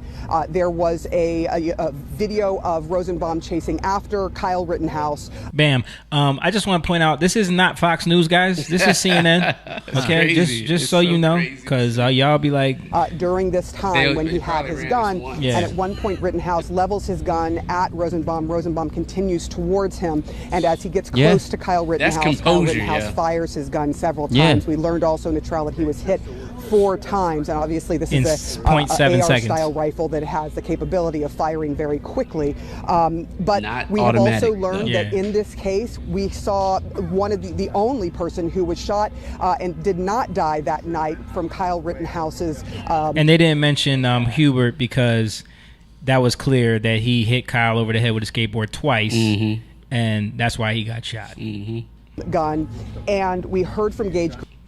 Oh, well, she went on to explain that Gage Grosskreutz, during his testimony, admitted that he wasn't fired upon until he pointed his gun at Kyle Rittenhouse from point blank and range. That was a picture that went viral. Yes. So imagine that. You're sitting on the ground. This guy has his hands up. You lower your weapon. With a gun in his hand. You lower your weapon. Yeah. He points the gun at you. You raise your weapon. Yeah. And fire. Yeah. And that's what vaporized his arm as he testified. As he right. And that's the other thing that they didn't mention is that when Rosenbaum was chasing Kyle Rittenhouse, someone, I think it was someone, was it Grosskreutz? The dude that drop kicked him? No, the guy that fired his gun in the air. Yeah. So he all he knows is this dude is chasing me, and then there's gunshots right behind me. So now now he definitely thinks that his life is in danger. And the other thing is, there were so many other people with guns around that he just looked at. There was one dude that he just he checked to see, are you a threat? You aren't. He lowered his weapon. Yeah. He didn't just go on this mass shooting spree that people were trying to make it seem like. You know, so I mean, the evidence is the evidence. Yeah. If he like the Ahmaud Arbery case, that seems a little different. That seems a little different. You know what I mean? That's racism. Right. That's going on trial right now. Like we're going to be honest about the evidence. The evidence is the evidence. Right. But with this case, it's like, yo, you can't just get swept up in the emotion of it's Black Lives Matter. It's a white boy, and white people always get away with all this stuff. You sent me the tweet, which is the case that I was going to show too, of the black dude on the same day, same age, who had the same court case, who just got acquitted of the same crime. Self-defense, because he fired on a cop, Cops, right? Yeah. Cops are a SWAT team. A SWAT team busted into and they busted into his home. He fired on them. I think he killed two. Killed two of them. Went to trial and got acquitted. So it's like, and there's he's a black guy. He's a black dude, young black teenager. And there's tons of not talking about that. There's tons of cases like this that, you know, we don't hear about all the time because the news is not gonna. It's not a part of the narrative. It's just like this dude. If they knew that it was, hold on, let me. If they knew that this was the guy, if they knew that this was the guy that drove through those people,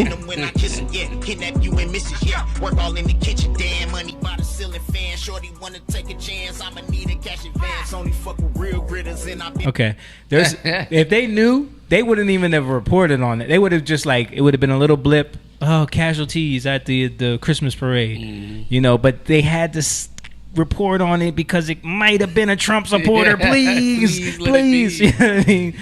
Which is sad, man. It's sad that everything is framed in a biased way. Christmas parade, though, dude, like, that's family. Dude. And they were trying to say that he made a wrong turn somewhere. Oh yeah, they tried to say that he was evading a stabbing or police, a knife fight or something. Yeah, there was a whole bunch of narratives. Which is true. He was leaving, from what I seen, he was leaving a knife incident that involved him. The cops were coming at him. He was driving away, went through the barricades, and did all that. Yeah, I mean, there was a video, and this is another guy that, like, they're not going to want to talk about his history because he has a lot of questionable stuff on his Facebook page. There's stuff on there. There's a video on there where he's talking about because his stuff has all been deleted, but of course, you know, nothing is deleted. People went to Wayback Machine, they found the archives, and there's stuff on there of him talking about how he got convicted of sleeping with some 16-year-old girl because, you know, she was hoeing, so I'm pimping. You know what I mean? I'm pimping. You know what I mean? Yeah. But so they're not gonna show that. I didn't really want to show the footage of him driving through. Yeah. I wanted to show this one because this is the one when I saw it on Twitter that really like shook my heart. Even though he did kill a lot of people, which is sad. I think it was 5 elderly people that he killed so far. Yeah, so far, and tons more injured. Kids. But this one right here, look at this little girl. She has to be like 3-4 years old. She's dancing to the parade. She's just having a good old time. And that's him. That's the car right there. Look how close he comes. Look how close he comes to just ending that little girl. Like, that hit my heart when I saw that on Twitter. I was like, oh my God, man. Like, imagine being her parents and knowing what happened and then seeing that video. Yeah. Like, it's sad.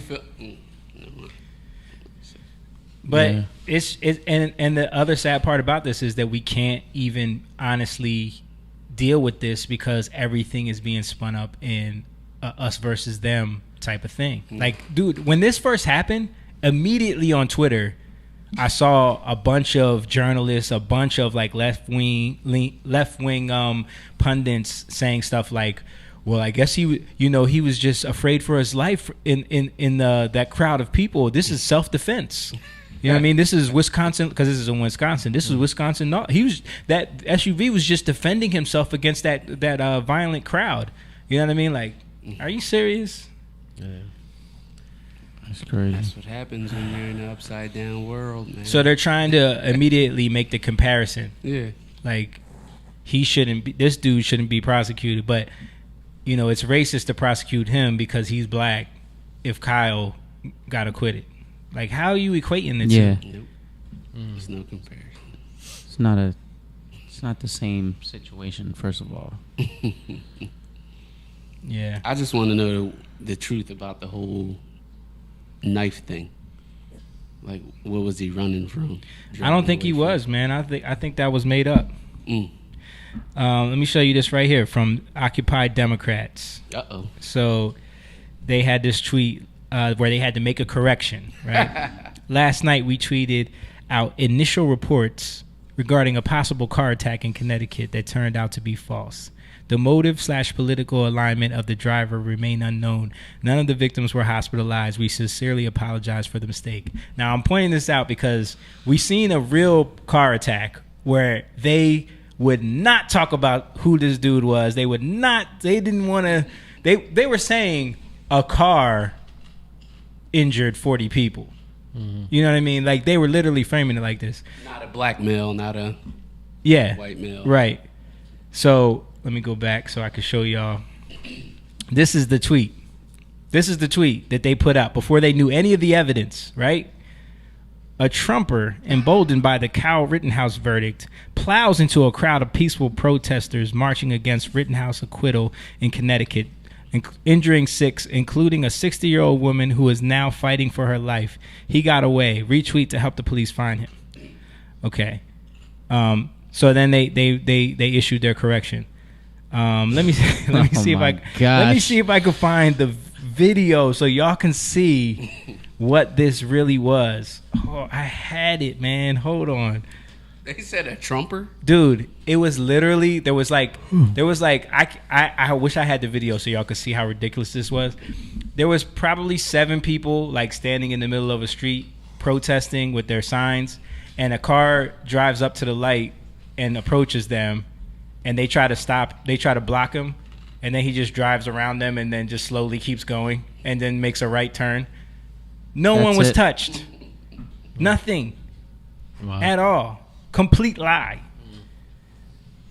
But because one of them complained on social media and made that story up, they ran with it right away. They ran with it right away. Wow. And then other people retweeted it. Other people ran with it right away. But meanwhile, you have a dude that mowed down a bunch of people at a Christmas parade. And they do everything they can to cover up whatever they can. We got to wait for the facts. Who said we got to wait for the facts? Was that Biden? Yeah. Biden later. Biden, when they asked him. Initially, he said, but it's white supremacy. What did he say initially? Either white supremacy or he's guilty or something, racist. I don't know. He said something crazy, which was false. But then, when the trial was going on, he said, we have to wait. I just heard. No, I'm talking about this Waukesha thing. Yeah. He. I thought you meant that. His statement was we have to wait for the facts to come out. Yeah. He didn't say that about Kyle. No. Yeah, he didn't say that about Kyle. I think he's filing a defamation lawsuit against him. Should. Paul said he probably said we got to wait for the facts. End quote. End quote. Period. End quote. Period. Next statement. Don't fall asleep. Don't poop your pants. Check diaper. My lady, I soiled my pantaloons. Paul said, "What's in the water in Wisconsin, yo?" Man. Yeah, I mean, dude. Yeah, it's going. I saw. Let me see something real quick. I saw a video. I didn't watch it yet, but I saw this on Twitter.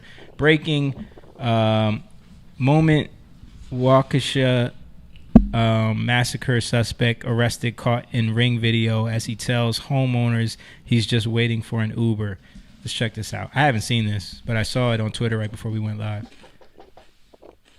The video captured by a ring camera appears to show Daryl Edwards Brooks in front of a home before being arrested in connection with the... I called an Uber, and I'm supposed to be waiting for it over here, but I don't know when it's coming. Can you call it for me, please?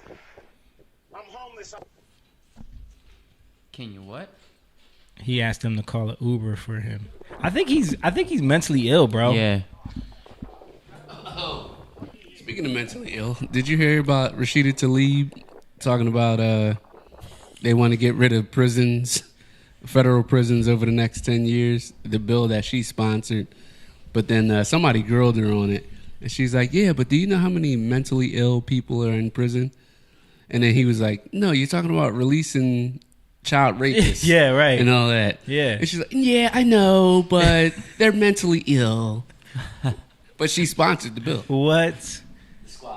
The squad. Yeah, they're the mentally ill. Flip mode squad.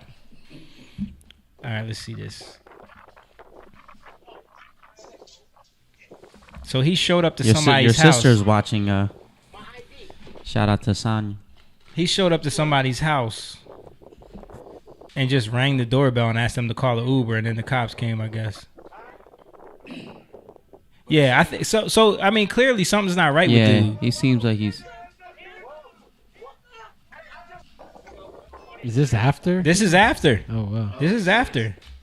And the thing is, the other thing is that this dude was just released on $1,000 bail the day before this happened for some other crime, some other domestic violence crime or something like that. Yeah. Like, so I mean, he has a long rap sheet. I So think it was 50 pages of rap sheet.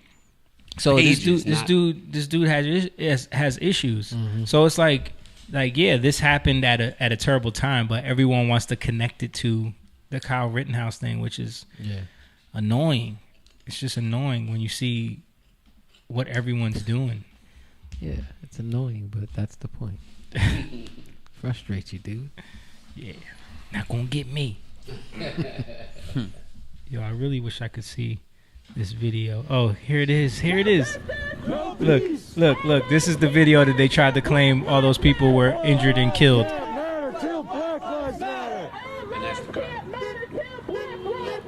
This is the car right here.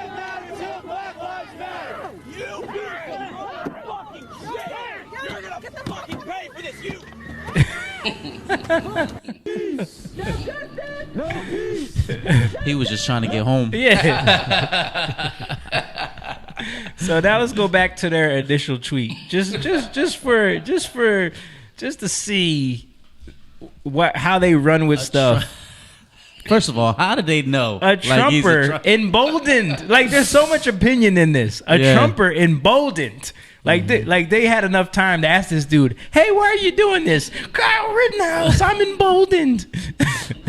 A Trumper emboldened by a Kyle Rittenhouse verdict plows into a crowd of peaceful protesters marching against Rittenhouse acquittal in connection, injuring 6, including a 60-year-old woman who is now fighting for her life. He got away. Retweet to help the police. Wow. Like, insanity, bro. None of that is true. None of that is whatsoever. True. The dude drove up. They started banging on his car. He just drove away. He's like, fuck this shit. Yeah. They're annoying. I'm trying to get home. Yeah. Right. No one was injured. Shout out to Song Smith. Smith, shout out. You know who that is? That's Sonya. Oh, what's up, Sonya? Oh, hey. So Jake, let's get into along the same lines, because we're talking about the narrative of the Kyle, please, you hurt me over there with your sighing. I wasn't sighing. I was just leaning back. I'm kind of been a long day. Sorry. Long day, aka disagreeing with us. No, he's just tired. So we'll wrap it up with the stuff you were talking about. So keeping in line with Christians, keeping in line with this Kyle Rittenhouse thing, and playing into the narratives, and not really following the information, falling into the biases of what team you align with, right, and then this being prevalent in the Christian, circles, right. And these are leaders, so you're following. They have a lot of followers, right?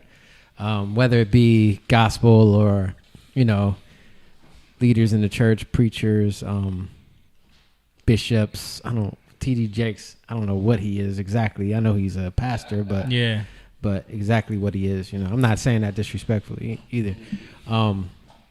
But the first one with the woman, she's pull this one up, Kyle. Please. She's just actor / writer. Okay, Ashley Black.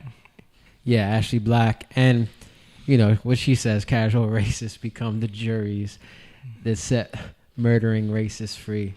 Don't abide casual racist. Challenge them, ruin my Thanksgiving. So she's just talking about how the trial went, and she's basically saying that the jury was racist, casual racist, and that, you know, she's just speaking to something that you have no clue what you're talking about. And I just put this up to her, like, whatever she wants. If is this her opinion, you know, she got a lot of followers, but that's her opinion. So whatever, you know, she can say what she wants, you know.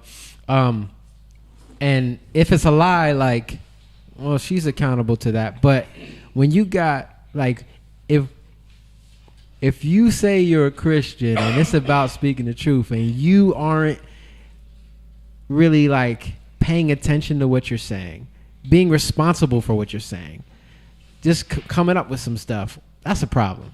Right. You know, so that's why I wanted to show this stuff. All right, so now we got William Murphy. And who is this? William Murphy is an artist, gospel artist, and a bishop pastor. Okay. He's got that blue check. And this is his statement. He put something up. Yeah, you can read it. He said, if this were me or anybody else who looks like me, the outcome would have become completely opposite. I'm not angry. I'm motivated. I'm not mad. I'm clear. And the only way to correct this is to run for office and sit in the seats of those who make the laws who administer them, those who enforce them, and those who are negatively impacted by them need the righteous to stand up, sit up, and speak up. I want you to ask the Holy Spirit. I want you to ask Holy Spirit what He wants you to do. Deal? Yeah. So like, you're using emotion to shift this, and like, what he's saying, like, he's mad because of the outcome. Yeah. Basically. Mm-hmm. Right? But is he looking at any facts? No. Is he paying attention to what happened in the trial? Absolutely Is not. he telling people? No. He's going off of his emotions. Yeah. And what happened to innocent until proven guilty? Right.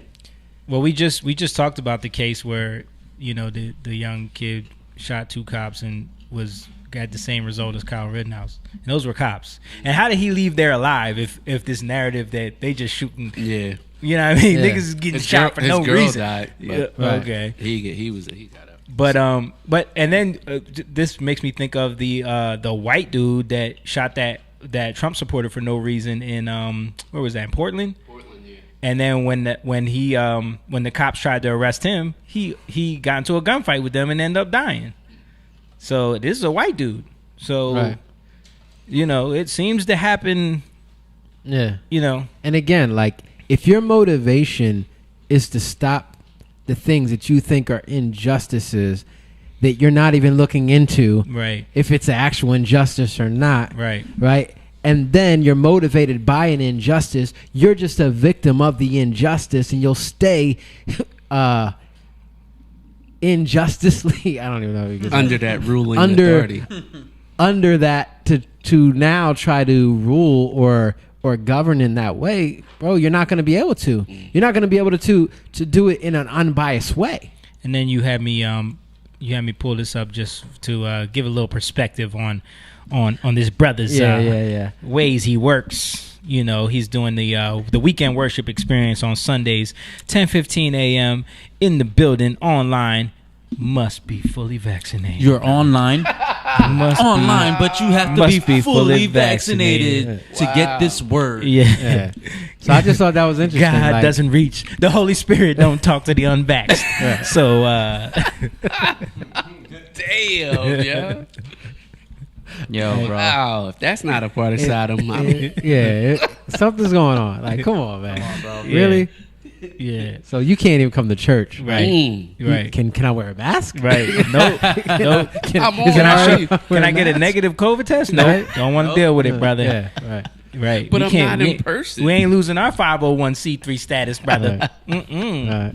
Where's this at? This got to be in California or something. Where's this at? Dude, it's probably in Atlanta. It is in Atlanta. How did you know? Okay. That's the majority. He looked like he's from Atlanta. Yeah. Yeah. Looked like Kevin Samuels right there. 5 at best. All right. Okay, so this is Bishop T.D. Jakes posting a picture. By the way, did y'all see Mark Ruffalo's post calling him JoJo? This is for JoJo. Yeah. Talking about Joseph Rosenbaum. The one who, the child rapist. Yeah. He's JoJo. Yeah. Oh, wow. Sympathize with him. No, don't. Yeah. So this is T.D. Jakes. Bishop T.D. Jakes posted a picture of the 3 criminals that were killed by Kyle Rittenhouse.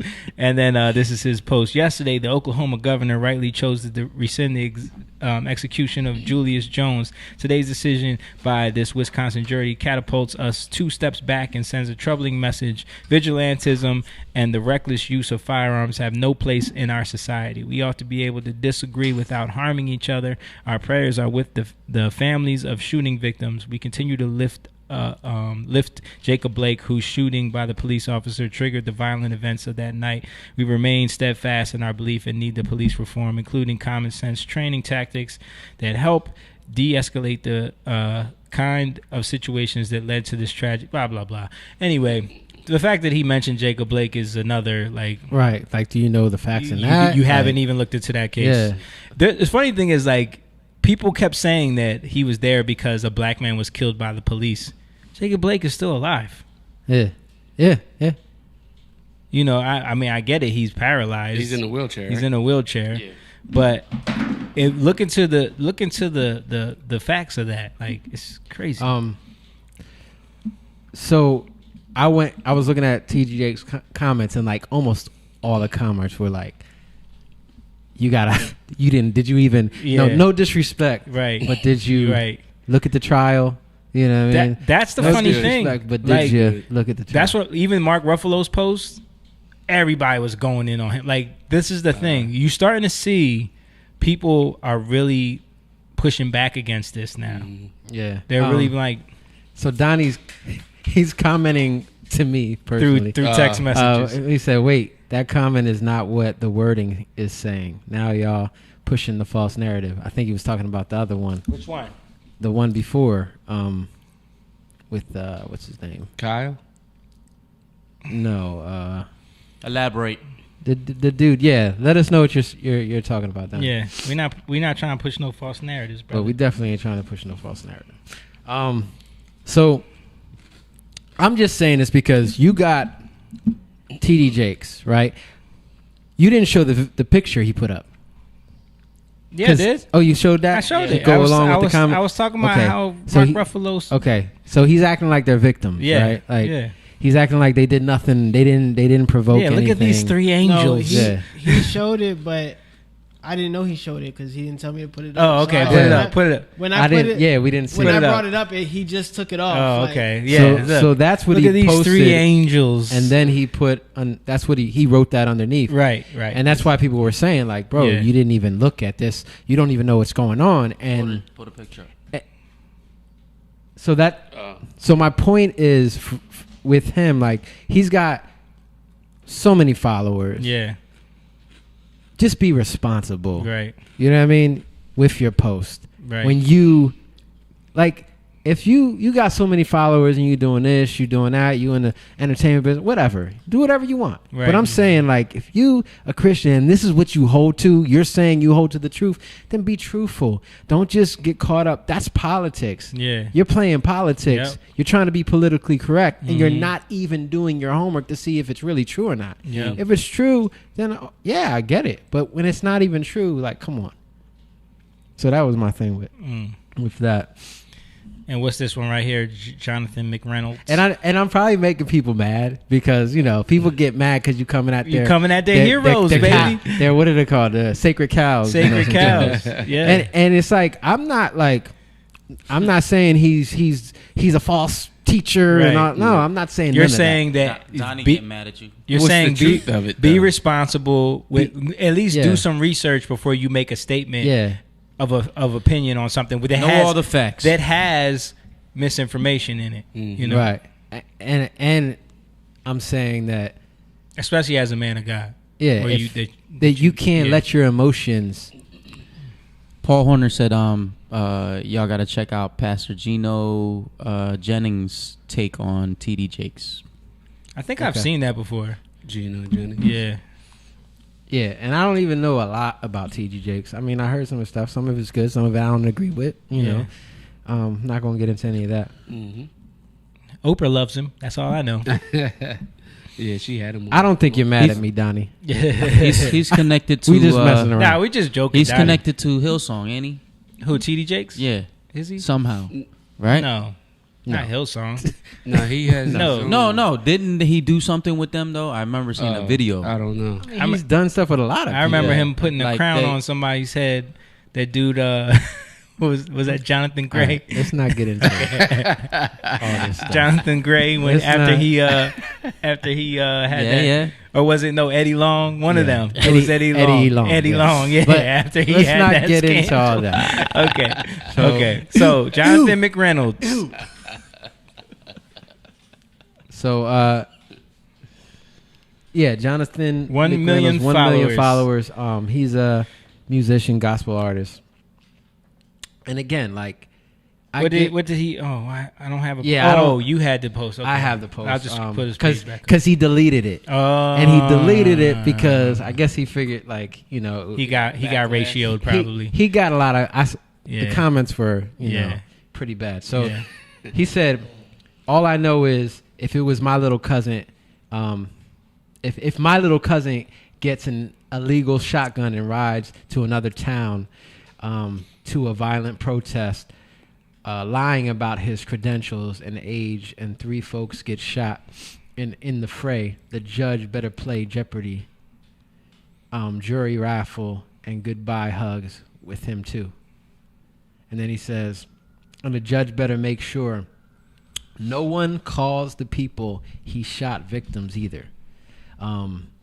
Just demonizing words like looters and stuff. I guess he's trying to. He's being like sarcastic. Yeah, but if you listen to all the legal people who broke that down, why the judge had to do that, is because that's what the case was over. If you framed them as victims while he's on trial for murder, you're automatically convicting him through the language. Right. And people don't understand that. Like, you can't. You're innocent before proven guilty. Yeah, you can't do that. But there's actual video of them looting and rioting, so it's okay. It's a proven fact. You're litigating whether or not they are victims of murder. That's not proven yet. The jury's going to decide that. But there's actual evidence and proof that they are looting and rioting, so that's allowed to be used in court. Right. This is how law works. Right. So then he said, and that's the issue. Like, people don't understand these things. Like, yeah. These people don't understand, so they get mad, they get upset.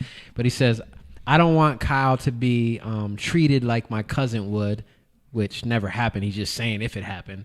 I want my cousin to be treated like Kyle was. Right. And then he says, truth is, kids around me do the same thing as this dude did all the time. So he's saying basically, like, people where he's from, this is what people do. Yeah. Take a weapon to a place where they shouldn't be and end up shooting for their lives. They get put in the system quickly. Yeah. So he's basically framing it like this is what happens, but it's not the same result we get. But that's a totally different. That's two totally separate situations. He from?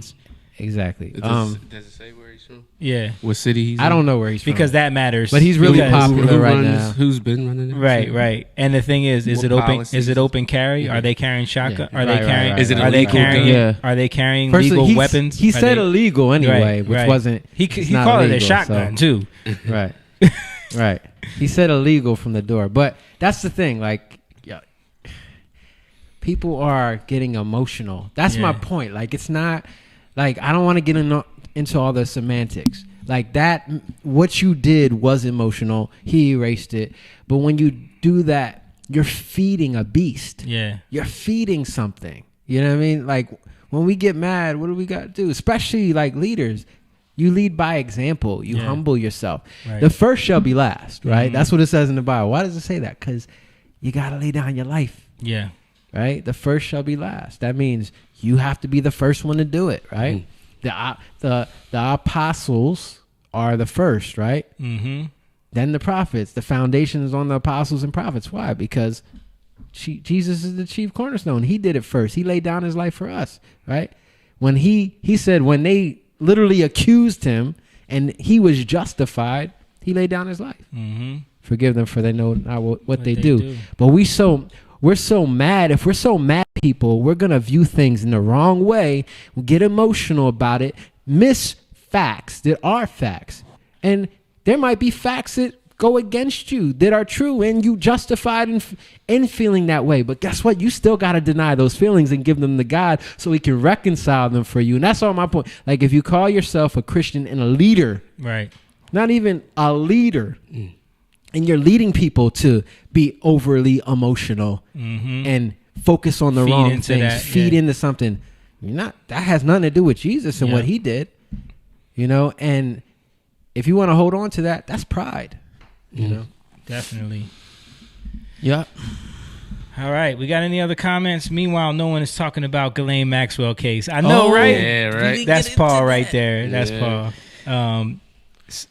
Your sister said, "Gotta run. Good night, guys." Tuned in kind of late. I don't know if you got any truth out of it. Donnie said, "You have a point, but that feeding goes both ways, and exactly like." That's why we talk about it all the time. Like, we deal with things every day. Like, I talk to y'all about these things. Like, every day I'm faced with things that annoy me. Somebody does something ignorant. I almost got hit the other day. Right? By a car. Literally did something. And ran a red light. Car. And I was justified in feeling the way I did, but I had to give it to God. Right. I had to give that up. Yeah. I can't be justified. You know what I mean? Yeah, and I think people, because everything is so divided and everything is so, like we always say, everything is so team oriented now, that because we speak in a certain way on here, people assume we're on a team. Right. And that ain't the case. It's the truth. It's about speaking the truth in matters that we see truthfully and honestly, the way we see them, without trying to not see it in a bias. But the reason why we tend to speak more towards what liberal sources or Democrats are doing, or because in our community, those are the ones that have the stronghold over our people. They just don't want to see. You know what I mean? Like, we already know Republicans are lying. You know what I mean? We already know that the conservatives have their issues. You know what I mean? We already know that there's a lot of things going on there, but we tend to speak towards the stuff that's affecting our family members, our friends. You know what I mean? I remember we would talk about stuff like this all the time, and certain people, would in our circles be like, "Oh, y'all some Republicans." Like, no, we're not. I'm not a Republican. We're nothing. You know what I mean? Right. We're team truth, like Paul said. Exactly. Team truth. But again, like, that's how you want to label us. Right. You want to put us in a box. Yeah. But really, it's about, like, come talk to me. Yeah. If you really want to know how I feel, let's have a conversation. That's what it's about. Yeah. Like, let's have conversations. Let's commune. Let's eat together. Right? Yeah. If you really want to get to know why I think this way, let's talk about it. Yeah. Joe Biden said, "If you don't vote for me, you ain't black," for a reason. But I'm saying he said that for a reason because he knew. It's crazy. That's why it's funny, because it's a crazy thing to say. He said, "Who says wait, that?" Didn't we? And look, he's the pastor. Yeah. He said that. He ain't black. Yeah. You ain't black. Right. I ain't vote for you. I'm black. Right. You see my skin? Right. but we just watched a video where he said "end quote." So it's like he says dumb stuff. But the reason why he felt so comfortable saying that is because he understands the mentality of groupthink, and he understands that black people are already conditioned to think one way, and if you stray from that in any aspect, our team believes in these things, and if you stray from that, we're gonna ostracize you. So he felt comfortable enough to say, like, yeah, you ostracized if you don't vote for me. On you ain't Charlemagne's show. Yeah, and Charlemagne ain't checking. Ain't checking. You know what I mean? Because we definitely want to have you back. But did you see Kanye get him? Did you see? Did y'all watch Kanye's Drink Champs interview? No. Y'all gotta watch that, man. Y'all gotta watch that. I saw some stuff from it. He's a little eccentric. He going through it. Yeah, he's going through it, but he still was, saying some stuff that, like, he's speaking things that he's not supposed to.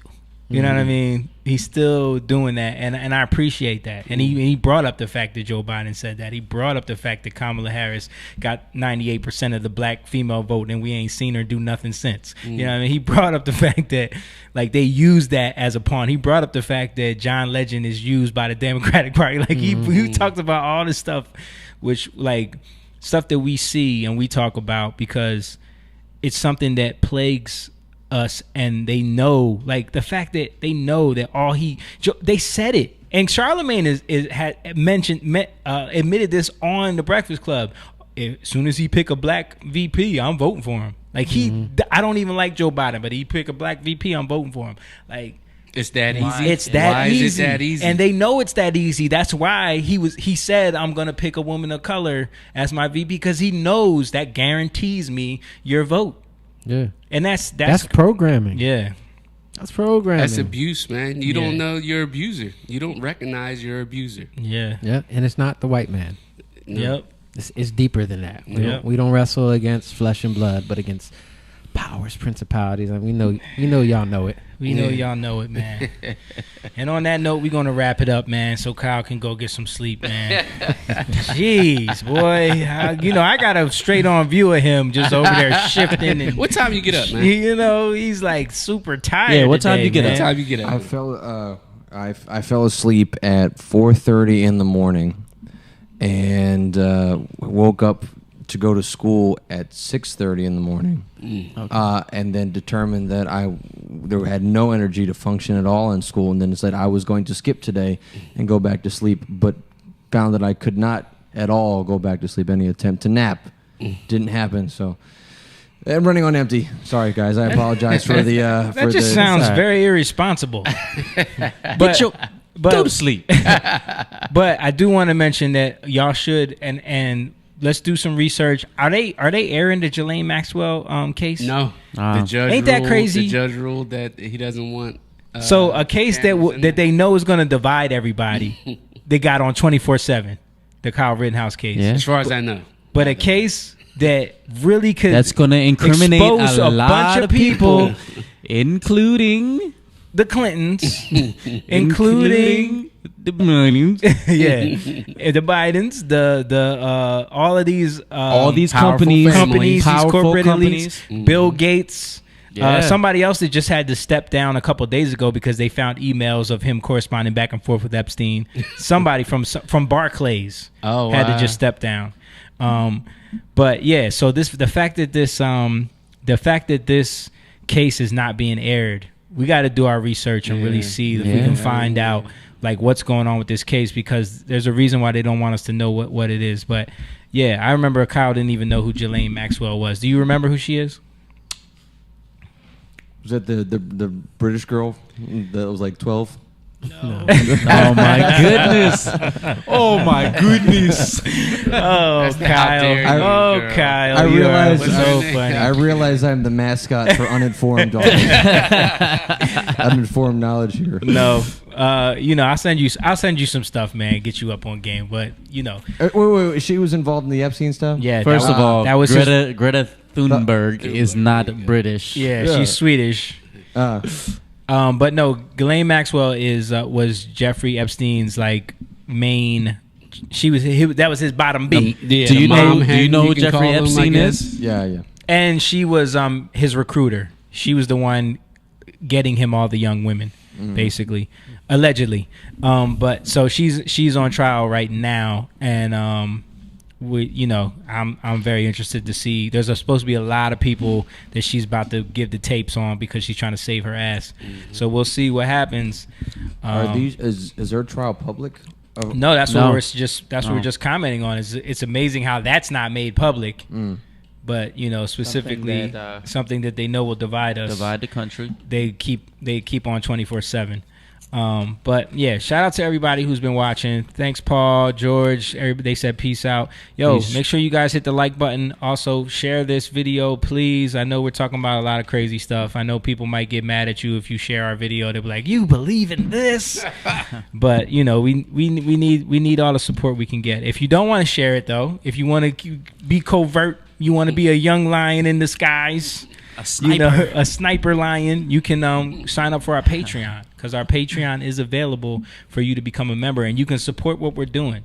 You can sign up and there's different tiers that you can pick between how much you want to support, but all of that goes to us trying to build this, trying to get better equipment and make a better stream, and expand what we're doing and reach more people, because we're trying to really start a community here where we can all have conversation. We want to bring all of y'all into the conversation. We talked about this before. We want to start like Skyping people in and doing stuff like that, so we can talk to more people. It's not just us talking to each other all the time and John and Kyle falling asleep over there while we're talking. And we're not talking about the Eagles. Yeah. But other than that, we appreciate y'all for tuning in. Happy Thanksgiving. Happy Thanksgiving, guys. Man. Yes. Remember to take the time to really thank God for the blessings that you have in your life over this Thanksgiving. It's not just about getting fat and eating turkey and being bloated and regretting it the next day, and then waking up at 2:00 in the morning to buy a crappy TV that's going to break in 6 months. We're going to be on the plane feeling crappy. I know. Hold on. Daddy keeps telling... This dude said, "I'm not supporting y'all right wing folks." And I know he's joking, he's messing, but we ain't right wing. Yeah. I just want to say to you guys, thank you for the surprise birthday party. Oh man, yeah. That's right. I forgot, man. Yeah. So I wanted to thank these guys. They threw me a surprise birthday party with my wife and mom, and it was cool. I had no idea. Like, when I tell you I had no idea, I walked in the house, they said surprise. I'm looking around like, what are y'all talking about? Like, I'm thinking when y'all said surprise, I'm like, are you trying to be funny? And I missed it. I missed the surprise because you walked in right when I went to go check on the turkey. And as soon as I went to go check on the turkey, I heard surprise. I'm like, ran back. I knew Jake had no idea because we did the podcast on Thursday. He was like, are you coming to Jamie's house for Thanksgiving, early Thanksgiving? I was like, yeah, I am. He almost spilled the beans.